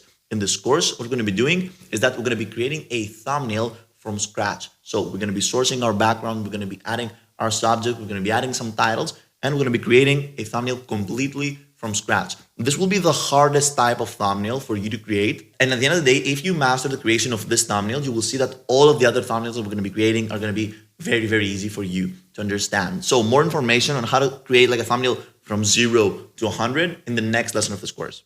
So ladies and gentlemen, I would like to welcome you to this lesson of this course. Now, in this lesson, after we've analyzed what happens when you import an image and how to manipulate your main subject, how to detach it from the background, and then, if you wish, how to blur the background while keeping your subject in focus completely artificially inside of Canva, I'm going to show you 2 ways to create 2 different thumbnails, again, from scratch without using any template, right? This is going to be the best way for you to understand how thumbnail design works, because again, when we use templates, we already use, let's say, pre-made, obviously, templates, images, titles, and stuff. So it's not to get a circular understanding on how thumbnail design works. Now, in these 2 examples that I'm going to be giving you today, the most important thing for you to understand is that a thumbnail, and in general, any image, has layers. right? The first layer is the foreground. The second layer is our main subject. And the third layer is the background. And we, as thumbnail designers, we get to manipulate each one of these layers. So I want you to have in mind that in general, the different parameters that you can tweak in a thumbnail are the foreground, your main subject, and the background. And the more that we, let's say, enhance the separation between the foreground, the main subject, and the background, the more depth that we add between them, right? It's just going to make our thumbnail look more interesting. So in this lesson right here, I'm going to show you some cool ways to separate your main subject from your background. Just like, for example, one of these ways would be to blur out your background. And again, some ways to add depth to your foreground. So let's get started. So as you can see right here, we have our main subject. From the previous thumbnail design we did, we completely isolated our main subject from the background. And what we're going to be doing is that in a new page, I'm actually going to be importing a new thumbnail, again, a new shot that we have for our main subject. So this again is, the subject with the built-in background that he has in his office. And what I'm going to show you now is a very cool way to enhance, again, the visibility of your subject and just separate the subject from the background, which is one of the key things that we want to be doing. So what you're going to be doing is that you're going to be duplicating, again, your image right here. All right. And we will be, again, removing the background from the second image of ours. So again, if I right click and I click on layer, show layers, you will see that we have the background and our two layers. And of course, the background is white. So this first layer acts as a background. The second layer is the one that we're going to be manipulating. So check this out. I click on background remover, and now you will see that the background is completely removed. And if I click again on right click layer, show layers, you will see that the first layer is just our subject without the background. So check out what we can do now. We can simply, all right, just move our first layer. This is the first layer of our subject. Move it right here. So we're able to select the second layer, the back layer. And now we go to edit. And in edit, we go to adjust. And in adjust, we can decrease the brightness, right? Or increase the contrast. But usually what we do is just we decrease the brightness, the exposure, right? So this is how we pretty much, as you can see, we decrease the brightness of our background while maintaining, if you can see, the subject. So this is just one way, if you will, to separate your subject from the background. Another thing that you can do in the same exact edit is completely kill the saturation and the vibrance of your background. So check this out. Doesn't this look more engaging? All right, so what do we do here? Again, we pretty much decreased the brightness and isolated the colors from the background while keeping our subject in focus and with its normal colors. So this is like the first way, again, to separate your subject from the background. We completely separate the subject, so we completely remove the background. The second way is to decrease the vibrance, decrease saturation of our background, so we have this result right here. And guess what you can do? Now you can go by clicking on your main subject, you can go to edit, right? Adjust, and you can actually apply some more adjustments to your main subject to make it more vibrant, right? And just color correct your main subject to make it look better. So as you can see, this is what we did: increase the vibrance, increase saturation just a bit because he's wearing lots of colors. And this, I think, is perfect. So this was a second way, again, to separate our main subject from the background. Let me show you another cool way, not to separate the subject from the background, but to add stuff in the foreground. So let's add again an image of our, let's say, subject. Let's add again this image right here, right? So this is the image right here. What we're going to be doing is that, again, right click, all right, duplicate right here. Let me close this tab a little fast. Right click, duplicate. So this image is now duplicated. And we perform background remover in the first one exactly as we did the previous time. Let me click on this. Great. So the background is removed. If I go here, layer, show layers, the background is removed. I just decrease the size of the first layer of our subject in order to be able to click on the second layer. And on the second layer, I go to edit, blur, and I click on the whole image, and I just kind of blur it to there, for example. Just a bit, nothing crazy. All right, so let's go back now. All right, great. So you can see that now the background is more blurred than it should be normally. So what we can do now is that we can click on our main subject again. So again, did you understand what we did? We went to layer. If I go to show layers, we separated again our main subject from the background, and we blurred our background just a bit, right? Just a bit, not that much, because we don't want too much artificial blur because it doesn't feel too natural. So what we're going to be doing now is we're going to be clicking on our main subject again and just applying some basic color corrections as we always do. So increase the brightness, decrease the contrast, increase the highlights just a bit, probably also increase the shadows, right? So we don't want, in general, our main subject in the thumbnails to be that contrasty. What we can also do is increase a bit the vibrance, and that's it. So you can see the values right here, and you can copy them to your image. All right, so check this out now. Now, we have a certain level of separation between our subject and our background, and now it is time to also separate our foreground. So what do we do now? We go to elements, and it is time to add our first element. And again, here you can search for everything. You can search for airplane, for example, and you will see that you can have photos of airplanes. You can search for sun, and you will see that you can have photos of sun. So you literally, whatever you think of, you can find in the elements tab. But what we're going to be searching for at this point is the so-called white shadow. So if you click on white shadow and you go to graphics, you will see all of these. I don't know if you can see them right now because it's a screen recording and it doesn't really show, but check this out. If I click on the first white shadow, you will see that this pops up in our screen, right? And what is this? The first graphic, the first element that we will be adding. So check something very cool out, what I love to do in my thumbnails. For example, it is my creative approach, and I absolutely love this. So I take this white shadow right here, and I increase its size. I increase the size, make it huge, right? And what I do is that I take it and I usually place it on the top left of my image. So right there, right? And I place one white shadow in the top left of my image. I duplicate this and I place one white shadow in the bottom right of my image, right? Now, this in general, in your eyes, might sound very random, right? And not that important. But what we did here is that we introduced a blurred out shape, a blurred out graphic. Fuck. But what we did here is that we introduced a completely blurred out shape, a completely blurred out graphic that acts as foreground.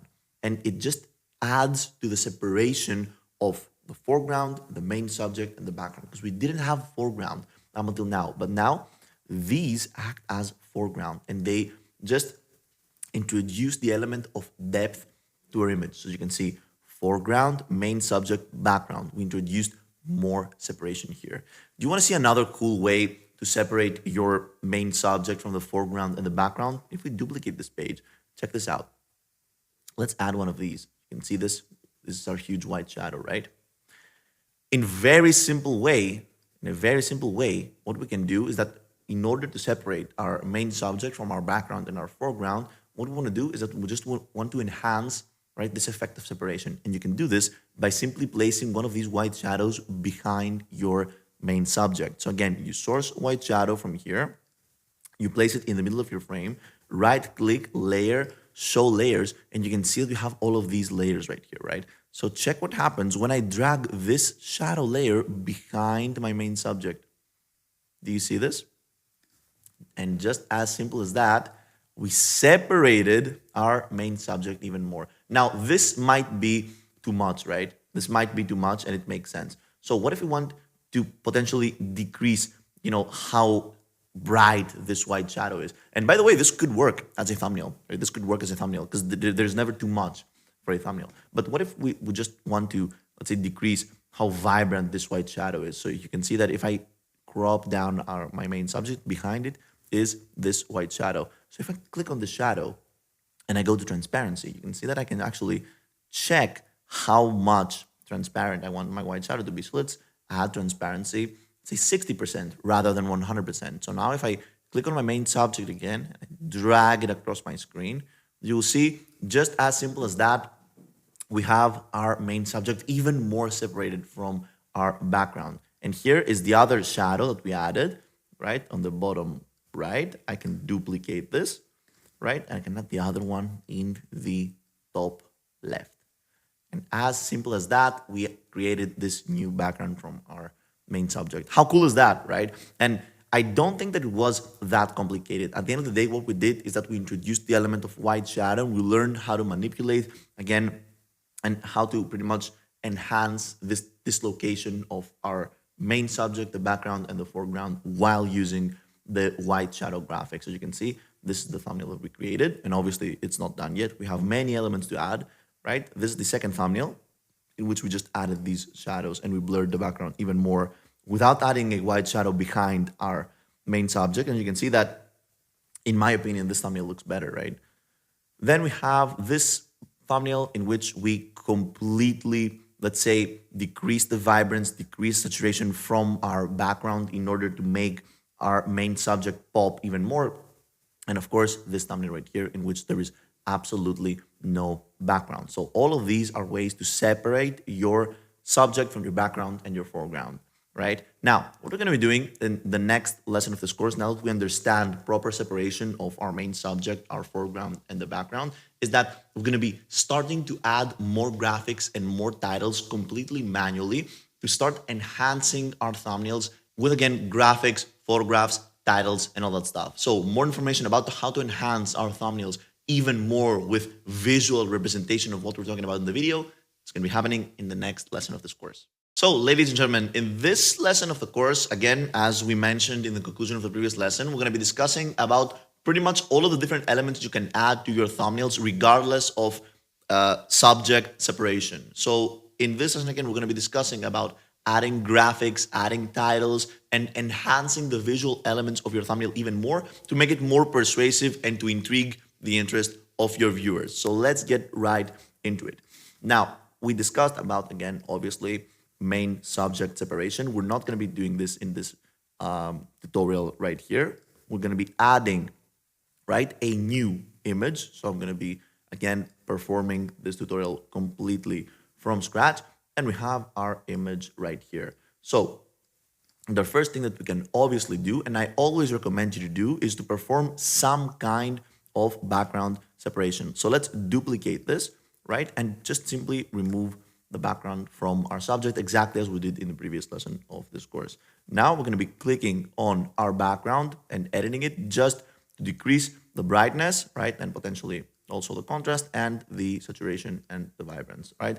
Very, very simple stuff as we did previously, right? Now let's make our main, again, subject normal on the size, right? We edit it, adjust, and let's just add the brightness. So exactly what we did pretty much in the previous lesson, all right? So we have, again, just some very basic color correction in our main subject, and I'm also going to be adding some vibrance right here. Great. So we are now at point 0. Now, let's say, for the sake of this video, that this thumbnail right here goes for a video that is titled Notion, let's say 5 Notion tips and tricks for beginners, right? So what we want to do is that we want to obviously add the image of Notion somewhere in our thumbnail, right? And also potentially also add a title inside our thumbnail, right? So text inside our thumbnail saying 5 Notion tips and tricks. So how are we going to be doing this? We're going to go to Elements and search for Notion. Now we're not sure if Canva has the Notion logo, let's say installed. Probably not at this point. It has some graphics, but yeah, okay, cool. So Canva does not collaborate with Notion. We don't have the Notion logo. So what we can basically do is that we open a new tab, search for Notion, and in Notion we go to Images. This is Notion logo, all right? So I can open this, right? Wait for it to load. Okay, or maybe this one. Okay, anyways, I can drag and drop it into my desktop, and now from my desktop I can drag and drop it into Canva. So this is the Notion logo, right? Now what I can do when this image is uploaded, which it just concluded being uploaded, I can click on it and select background remover, right? And now it removed the background. That being said, as you can see, it didn't only remove the background, but it also removed part of the logo. So what we're going to do to fix this is, again, we click on edit and we select the background remove to restore it, right? So as you can see, I can slide my mouse above it. I can increase also the brush size to restore the removed background. So there is always, whenever, let's say in Canva, you do a small mistake or you utilize the AI features of Canva and you don't like something, there is always a way to restore this. So you can see, we just restored the logo, looks perfect, and here it is. Actually, it doesn't look perfect because we also need to restore the other side of it, and we can do it, oops, nope, restore from here, let's say. So we restore all of this, and it's actually already restored. The problem is that the background is actually dark. So if I go back, you can see that this is, let's say, the Notion logo. What we can do is that, because again, what the problem here is that Notion logo is dark, right? And the background here is also dark. So the first thing we're going to do is that we're going to try to add some separation between the Notion logo and the background. How can we do this? My favorite way to do this is by adding a white shadow, right? I want you to use the white shadow graphic. It's one of the best graphics. So I click on it. You can see that this is the graphic right here, the white shadow. We can increase the size and place it just above our Notion logo. So what do we do now? Exactly the same thing that we did to separate our subject from the background while utilizing the white shadow graphic, right? We right-click on it, click on Layer, Show Layers, and we drag it behind our Notion layer, right? So if I release now, you can see that the Notion is lit, and just like that, we have awesome layer separation, and I'm very happy with this result. So you can see that we have our subject separated from the background and our main theme of the video, which is Notion, obviously. So let's say now that I want to decrease, right, Notion, right? I want to place it right here, for example, and decrease it a bit or make it a bit smaller because I also want to add a title right here, right? But I also want to attach this white shadow to my Notion logo. So how do we do this? First of all, I increase the size of the Notion logo, right? And what I do is while pressing Command in my keyboard, I click on both the Notion, let's say, graphic or image that I added, and the background layer of my white shadow. So now I click on Group, and suddenly these two assets are grouped together. Did you understand what we did here? So we grouped two assets together. So every time that I want to decrease, for example, the size of Notion, the size of the white shadow also decreases. And as you can imagine, this is very helpful because we don't need to do the same job 2 times and 3 times. It's as simple as that. So right here, for example, we have our Notion logo, as simple as that. And now what is left is for us to add a title. And the title that I want to add is a title that says with big letters 5 tricks. So we add a heading, right? I think white is the perfect font for this heading right here. And we change this to 5 tips and tricks. 5 tips and tricks, as simple as that. Now, what I don't really like with this, right, is, or 5 tips and tricks, I could do this like on one row right here, and potentially also could decrease it.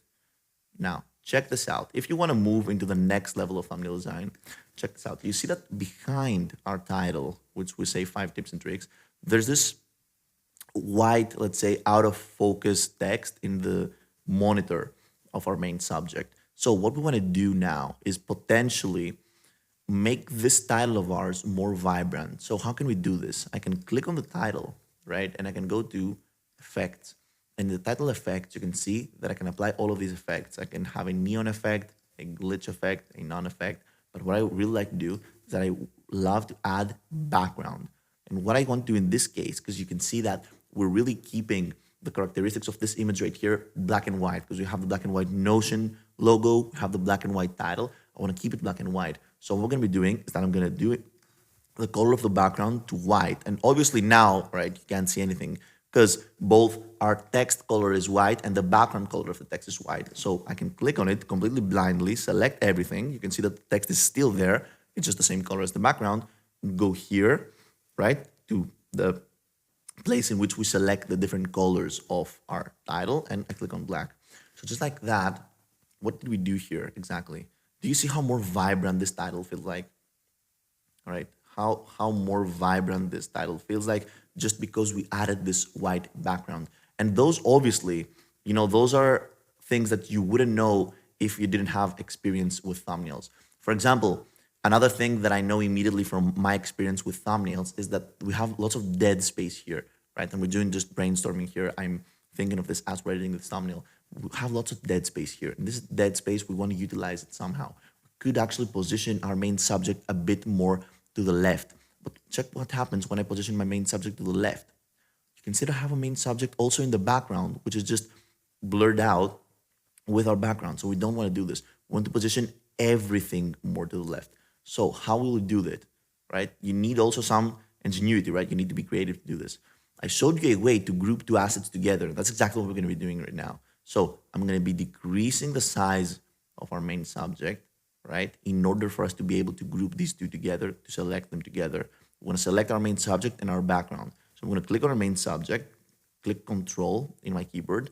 And now, once we do this, I click on Group. And now these two assets are grouped together. So check this out. Now, let me actually decrease the...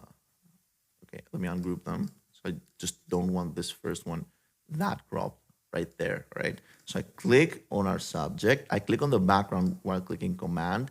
And now I group them together. And once I group them together, you can see that I manipulate them and I can place them wherever I want. So now I can make this image even bigger, right? So I'm making both images bigger, both the image of our separated main subject and its background, just placing it right here. So what did we do? Did you understand what we did right here? We just eliminated this way, completely eliminated the dead space, right, we had on the left side of our frame. So now we have more space here to work with our titles and the logos that we will be adding. So now I can make this tile even bigger to draw the eye of the viewer, right here. Made this tile even bigger. I can make this logo even bigger, right? How cool is that? This, for example, would be a good thumbnail, right? To understand how we did everything artificially inside of Notion. And that's, I think, the coolest thing. Another pro tip that I have for you is that you want, in general, the text of your title to be in the same level of the eyes of your subject. So as you can see, if I draw a line between the eyes of my subject and the text, they are aligned. This means that, again, everything is in the same, again, alignment. And because the human eye, inevitably, when you see a thumbnail, your human eye directly goes to the eyes of the subject of your thumbnail. It's good to have text right next to the eyes, so the human eye, again, directly also views the text after seeing the subject of your thumbnail in the eyes. Now, there are many more things that we can do and we can apply corrections to this. It really comes down into how creative you want to be with it. For example, one thing that you can do is that you can just add 5 as a tile here, right? Because again, how we read is that we read from left to right and from top to bottom. So what you can do, for example, is to add 5, then Notion next to it, all right? And then we duplicate this because we don't want to be importing a new title and then creating a background from this title and changing all of the colors. We just duplicate the title that we want to replicate, right? 5, Notion, right? Tips and tricks. Don't worry about this. We can simply change the layout of our titles right here. 5 Notion tips. Oops. Okay. 5 Notion. Let's see this. I think this is perfect. Right here. 5 Notion tips and tricks. Right. This is also another approach that you can have for this thumbnail right here. So it really comes down to how creative you want to be with, again, the positioning of the text and the logos in your thumbnails. Right. Now you pretty much know, like, at this point of this course, how to create thumbnails from scratch by yourself. And I want to congratulate you because this was by far the hardest thing that you needed to learn. You will see now that editing the templates that we can be importing in the next lesson and creating awesome thumbnails while utilizing the power of these already like pre-made templates of Canva is going to be just so easy for you. And the coolest thing is that once you understand in the next lesson how to edit the already made templates inside of Canva, when I hand you out in the lesson after that, the templates provided as a downloadable resource below of this course right here, you will see that your thumbnail game will be just elevated in the sky, right? So thank you for being here. This was the hardest part of this course. And then in the next lesson, I'm going to show you how to edit pre-made elements from Canva to just help your thumbnail design life so, so, so much, right? So I'm going to see you in the next lesson. So, ladies and gentlemen, congratulations for making it through the hardest point of this course. Now, from now on, all of the thumbnail creation, again, principles we're going to be discussing are going to be very, very easy because we're going to be utilizing the power of pre-made templates, again, to elevate our thumbnail design process. Now, in this lesson right here, we're going to be using the templates inside of Canva. So the already pre-installed templates inside of Canva that you can use regardless of if you have the free version or the paid version. Now, keep in mind that the paid version of Canva is about $10 a month.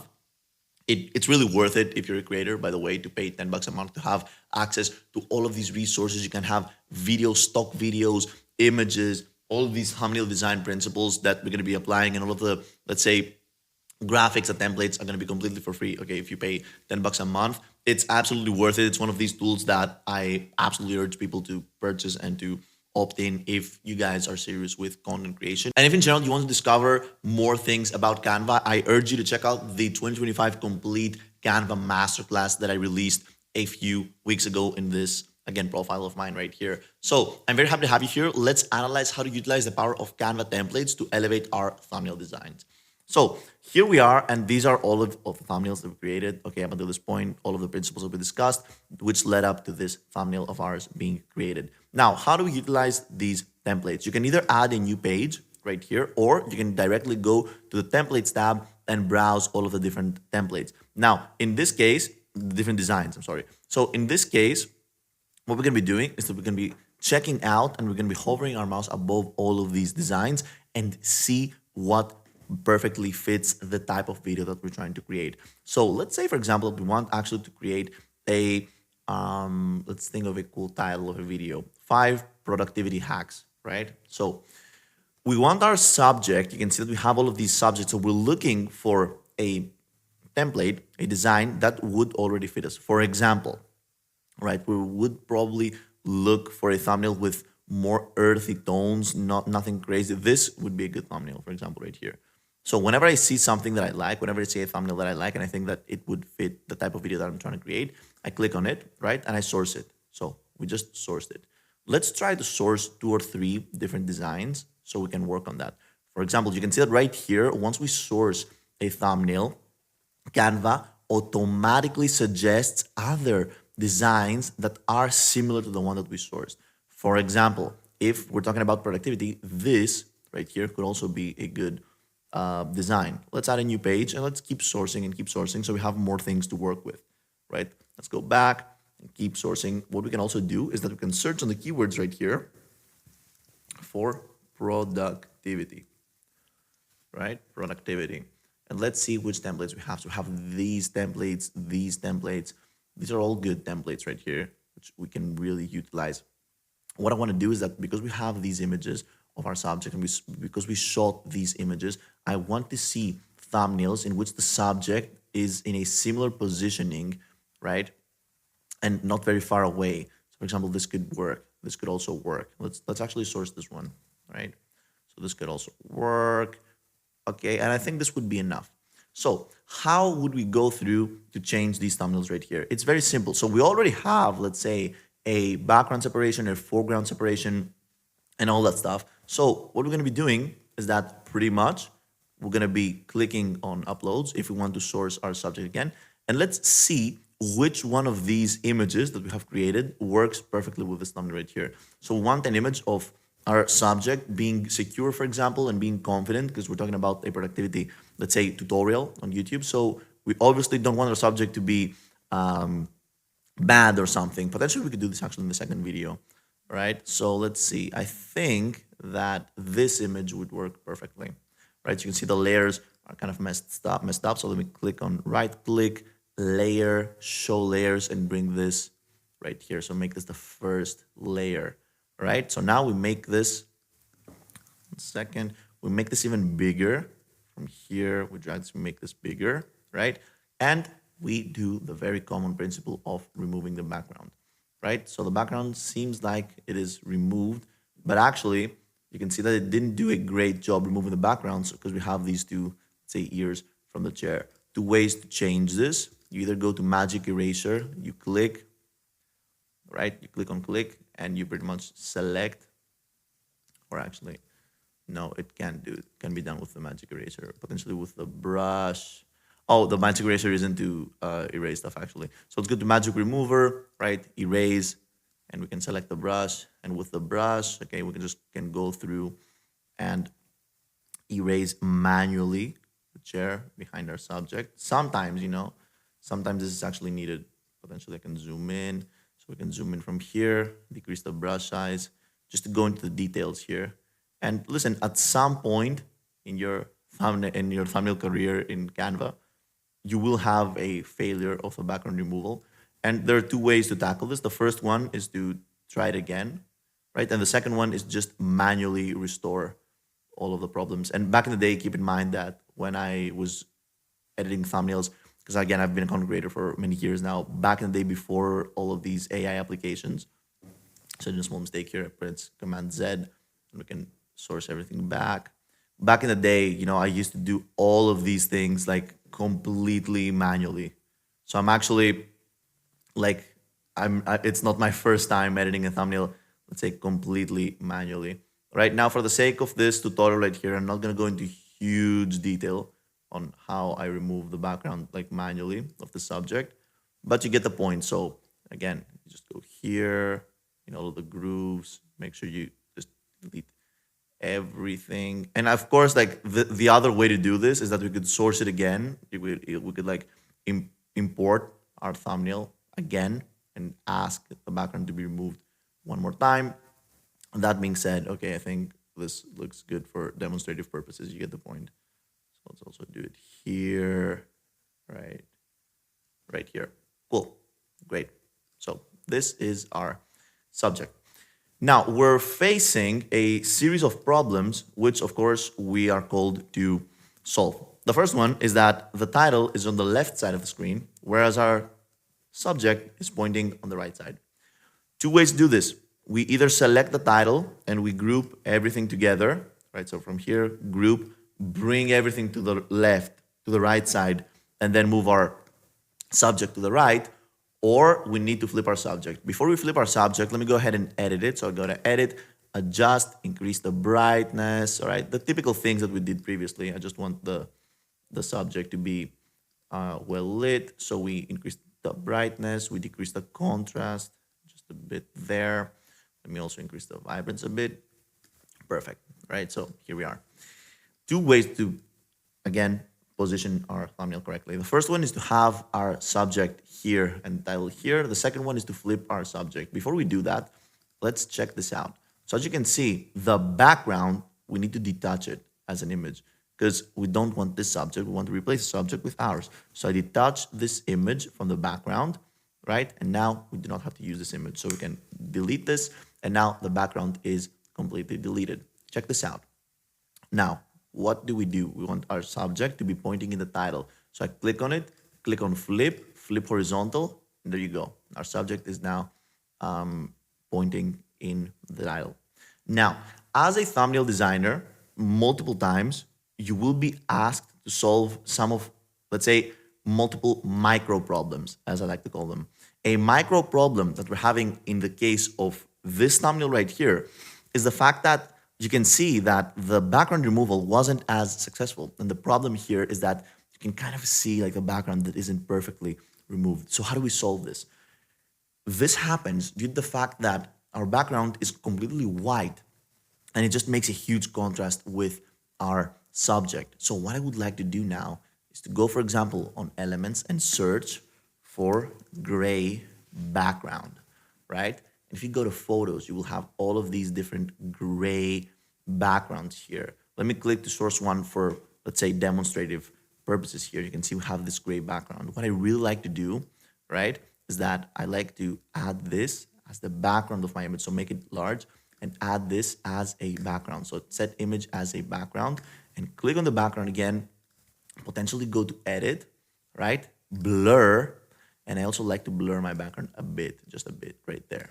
So what do we do now, right? We just decreased, let's say, the huge contrast between our subject and the background. And if we want to decrease it even more, we can go ahead and edit the background furthermore by decreasing its brightness. So you can see that as I'm decreasing, let's say, the brightness of our background. So for example, now we have, let's say, maximal contrast between our subject and the background. Now it's more minimal. And if you want to change the font to something more vibrant, you can click on this, right? Go here, make it white, right? So change the color and all of that stuff. So let's make this also white right here.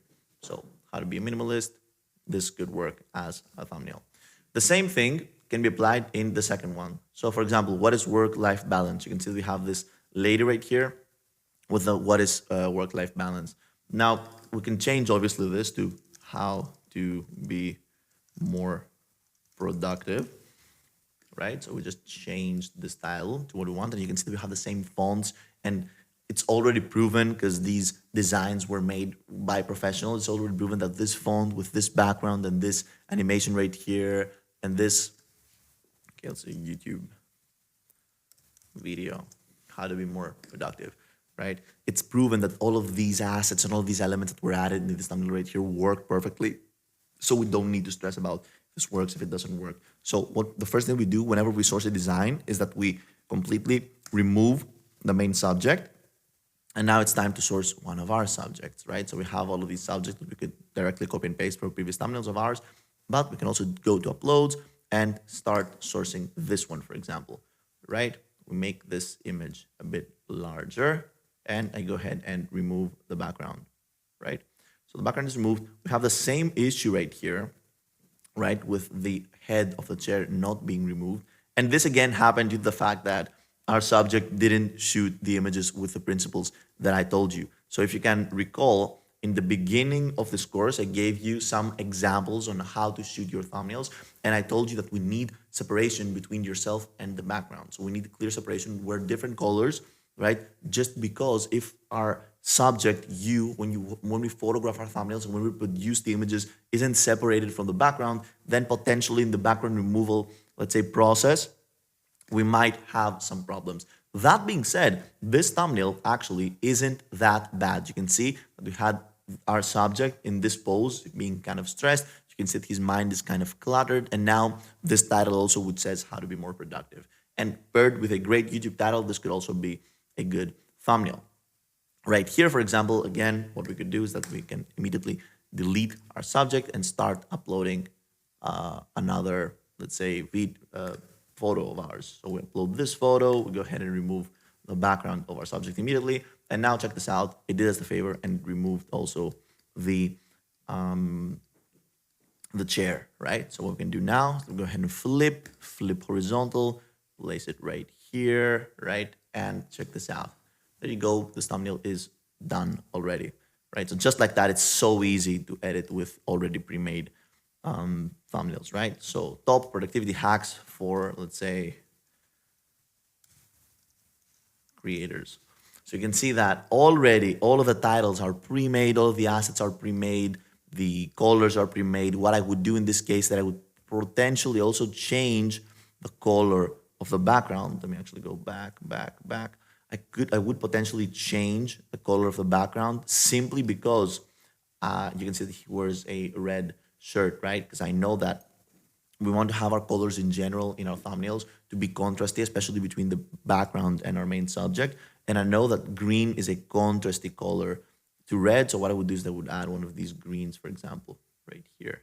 Something light, just like here, right? And of course, you can go click on your subject, go to edit, adjust, right? And start adjusting these typical adjustments that we always, let's say, do.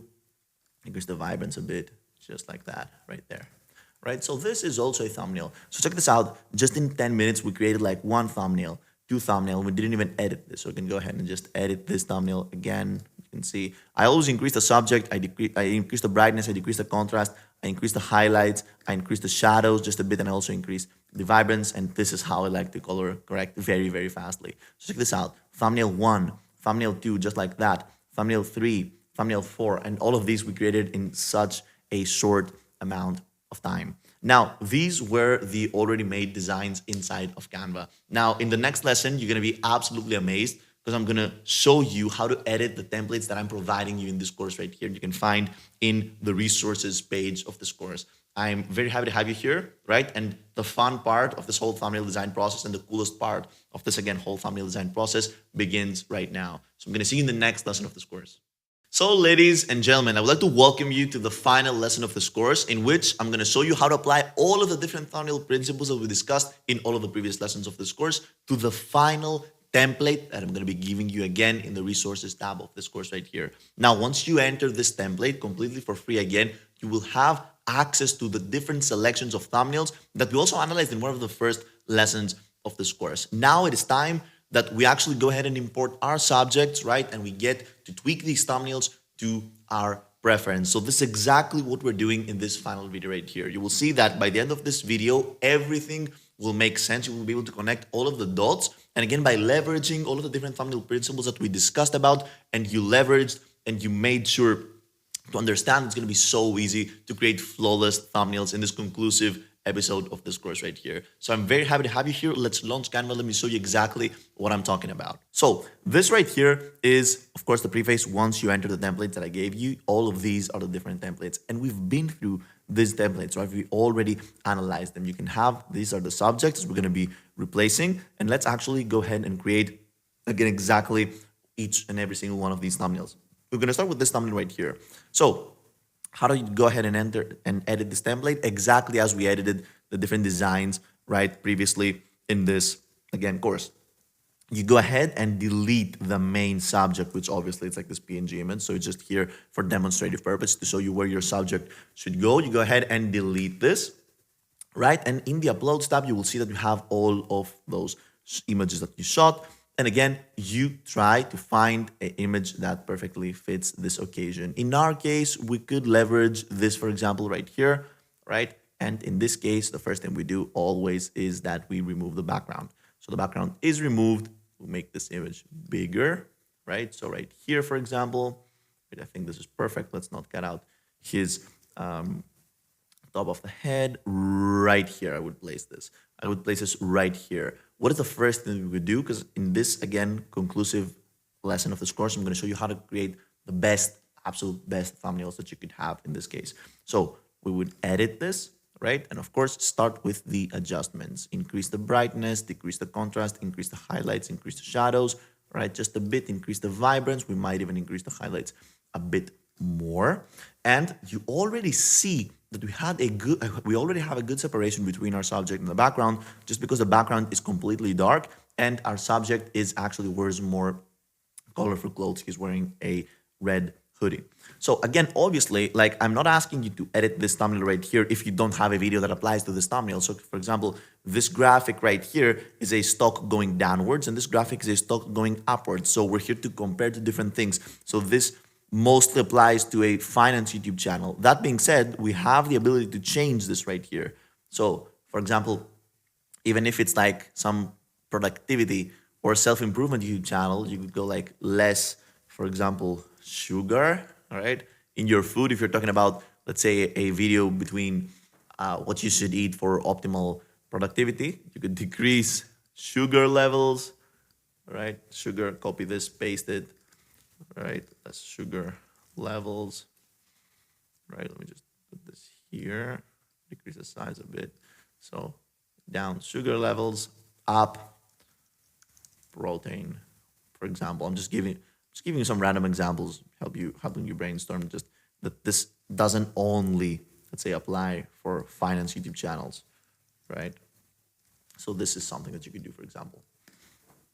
Okay, obviously, like, we don't measure sugar levels and protein levels in stocks. I'm just giving you, let's say, ideas on how you could leverage this. We don't really care about the context, because the context, it's up to you to apply it to your channel. What we do care is that, you know, that I absolutely love separating my subject from the background, and it really makes a difference in the thumbnails, trust me. So let's go to elements, and you can also source the white shadow from here, because those are like the latest graphics that we used, or you can go here and search white shadow. I absolutely love doing this. You add the white shadow, you make it big, right? So you increase the size. You want, in general, the size of the white shadow to cover your core, at least, of your main subject. And we might also decrease the transparency just a bit, because we already have a very black, a very dark background, so we don't want it to pop that much. So we go ahead and right click layers, show layers, and just like that, the shadow is behind our, again, main subject. And how much better does this thumbnail look? So just like that, we were able to edit our first template. And I think that I'm very happy with this result right here. I'm actually very happy with this result. Let's move to the next one, right? You can see you have a PayPal notification, and this video could be titled, for example, how to make your first $3,000 online, or how I was able to reach $3,000 with selling books or selling ebooks or selling courses, right? So what we're going to do is we can remember what this already pre-made thumbnail should look like, the subject. So he tells us that he wants a subject to be like this, with one hand showing, again, the screenshot, the revenue screenshot. And we can actually directly go ahead and copy this, right? Delete this and right click, paste it right here, just like that. So you will see that as simple as that. If you have one of your subjects already edited here, you can just paste it in your template below. And if you want to take things to the next level, you can also paste the white shadow. So I'm going to click on the white shadow. You know that I clicked it because I can manipulate it, right? Right click, copy, right? Right click, paste. And this is the white shadow. Now it pasted above our main subject. So I'm going to right click again, go to layer, show layers. I'm just going to drag the white shadow behind our main subject. And just like that, you have this new thumbnail right here. And this works just perfectly. Like having a black background and being able to separate your main subject from your black background with a white shadow works perfectly every time. And I'm very, very pleased with this thumbnail right here. Again, exactly as we did with the PayPal, and which, by the way, you can manipulate and you can delete, I think. Let me help you with this. I just want to make these layers on the side to show you. You can delete the stripe and have the PayPal logo, for example, to be more persuasive. And this is part of like the preset that I'm giving you, right? And of course, we can go ahead and change what is written inside the PayPal. You can change all of this stuff, right? The next thing is this thumbnail right here. What is this? Oh, this is actually the white shadow from the previous thumbnail. Yeah, it overlapped our next thumbnail. It's fine. All right, so let's actually decrease the size of this white shadow. It's too much. I think right here would be perfect. The next thumbnail is this right here, and I'm not just going to copy this subject and paste it below because there's no point. Let me delete this and let's source a thumbnail from ourselves. So we go to upload, and let's select actually this image in which he's actually surprised, right? Background mover, let's see if he's going to remove it or not.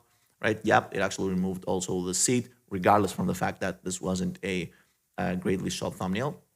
All right, so here we are, and you can see that it perfectly, like our main subject, perfectly overlaps our graphic that we have right here, which is absolutely amazing, and it just adds lots of value to the creative standpoint of your thumbnail. We increase the brightness, decrease the contrast, increase the highlights, increase the shadows, increase the vibrance. This is what I really like to do. And just like that, this thumbnail is always ready. So for example, you do not want to do a finance type of thumbnail right here. Absolutely no problem. Let's just crop down our main subject so we get to, again, edit our graphic as possible. Let's say we want to have a video on sleep quality, right? So what you could do here is you could go and type sleep quality, because many applications measure actually the sleep quality. So you can add here plus, let's say, 2 hours. All right. So again, it's just a graph. You can really get very creative here. You can really get very, very creative here. And make this bigger right here. Go to elements, add the white shadow that we love to use, right? I think that this would be perfect. I want to decrease a bit the transparency of our white shadow. Right click, layer, show layers, the white shadow below our subject right here, right? And there are more things we can do, right? We can start adding more elements. So for example, go to elements and type sleep, right? If we go to graphics, you will see that we have all of these different sleep graphics. You can add this, for example, right? Let's make it small, add it right here in the sleep quality right here. But you can see you can add as many graphics as you want. There's literally no stop on how many graphics you can add. So check this out. Look how fastly also, like the speed of the thumbnail creation process is absolutely amazing. We created all of these professionally looking thumbnails in just just minutes, in literally just minutes, in less than 10 minutes, we created all of these thumbnails. The same exact thing applies. So again, let's say we don't want to be importing again and removing the background and adding the white shadow. What you can do is very straightforward. You can click on the white shadow right here. You can click on your subject right here. Right, one sec. Click on the white shadow, click on the subject. We select group. We right click copy. And right here, we're going to be simply deleting our main subject, right click paste. And just like that, from one, again, image to another, we pasted our main subject. And guess what? In the previous demonstration, you can see that the question was like overlapping our subject. And we can also do this. So we can go right click, layer, show layers, and you can just drag your subject, which is grouped obviously with the white shadow, behind the question. So now the question overlaps. Right? You see this? So this was previously, this was happening now. So previously, now. Question overlaps. As simple as that. Very, very basic stuff. And you can go ahead and obviously add your question.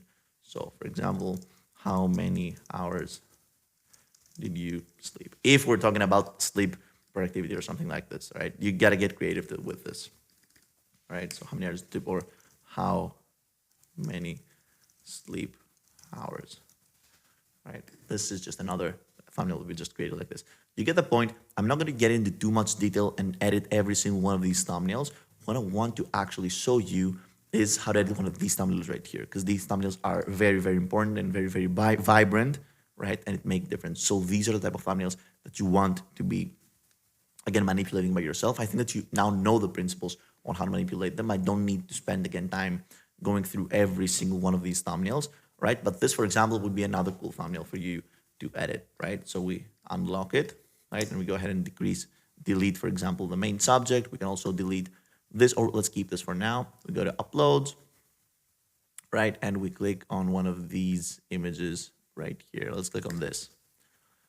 Go ahead, background remover. It should remove the background. It actually removed one here from the chair, not the other one, right? It's fine.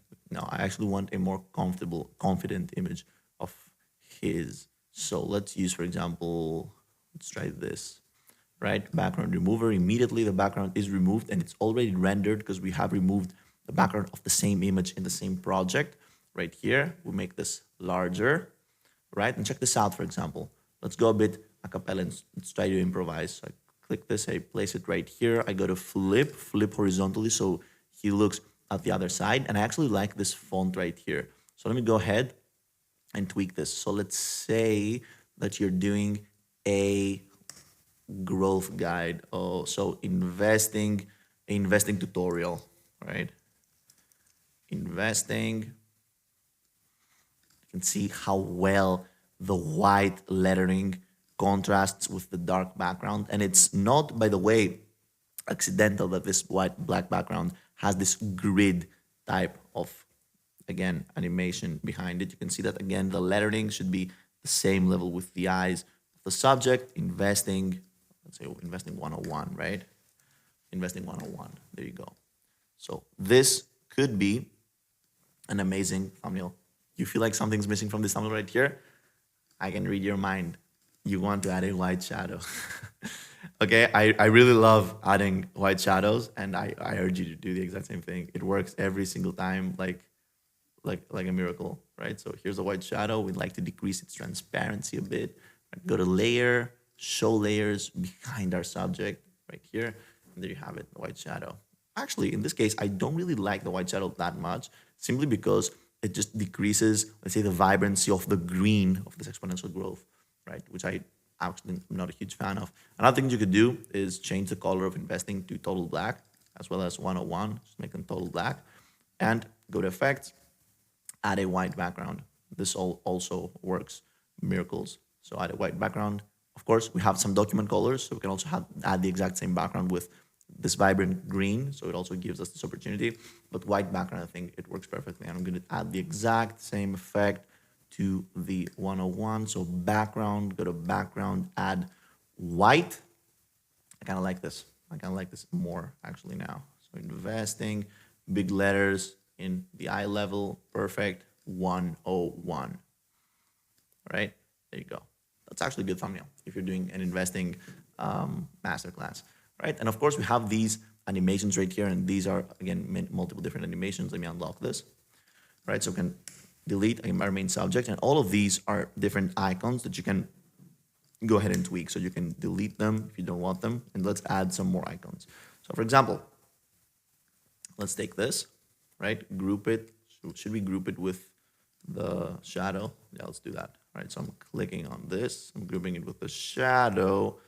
Group, right click, copy, right click, right here, paste. You have our subject right here with the white shadow, exactly as we wanted it. Let's ungroup them actually, because I think we forgot to edit our main subject. Yep, we forgot to edit it. So we increase the brightness, we decrease the contrast, we increase the highlights, we increase the shadows. I don't know if I'm editing kind of fast for you guys, but we've done this multiple times. That's why I'm not like explaining every single step of the process. And now it's time to like add stuff to all of these icons. So we would go to elements, for example. Let's say that this is a productivity video, right? We're talking about like productivity hacks or something like that. So we would go to health, right?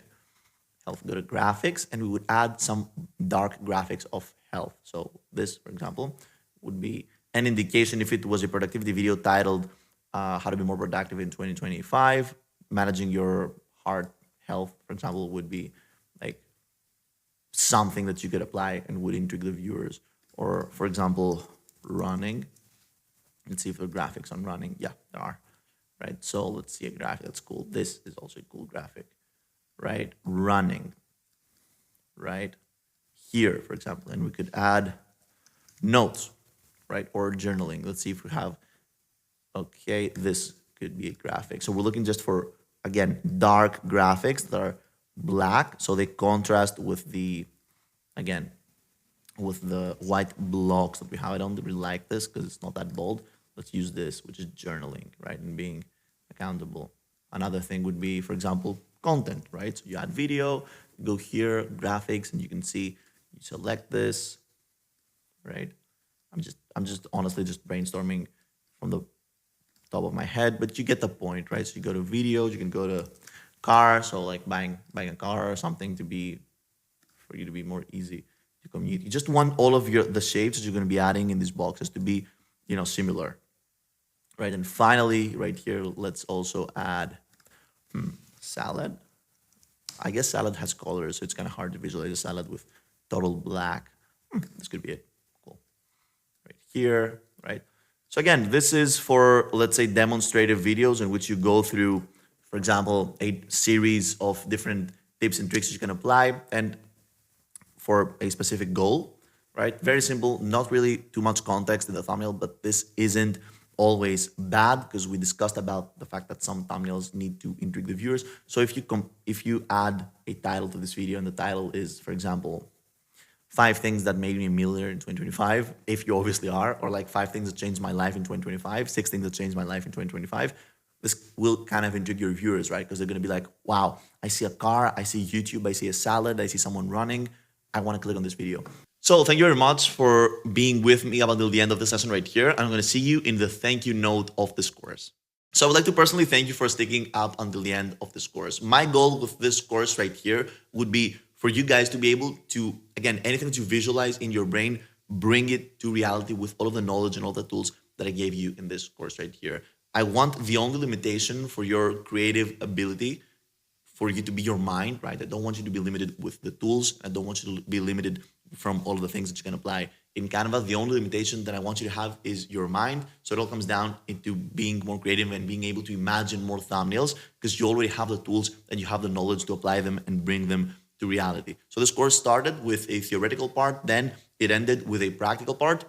And again, I'm very happy that you managed to complete this course throughout, right? And just bring this whole thing to complete fulfillment. Now, again, you can access the templates that we discussed about from the description of this class, right? From the class description. And I urge you to download them. It's so easy to add them and start editing them just as we visualized in the final lesson of this course. Now, this was a Canva thumbnail design masterclass. And if you want more information about Canva, because there are many different things that you can apply with this, again, amazing online software, right? I have a full Canva masterclass in my profile right here, which you can check out. And I urge you to check out because it's like 6 hours when we analyze every single way to utilize this program as a creative professional, right? So thank you very much. And I'm going to see you in the next course.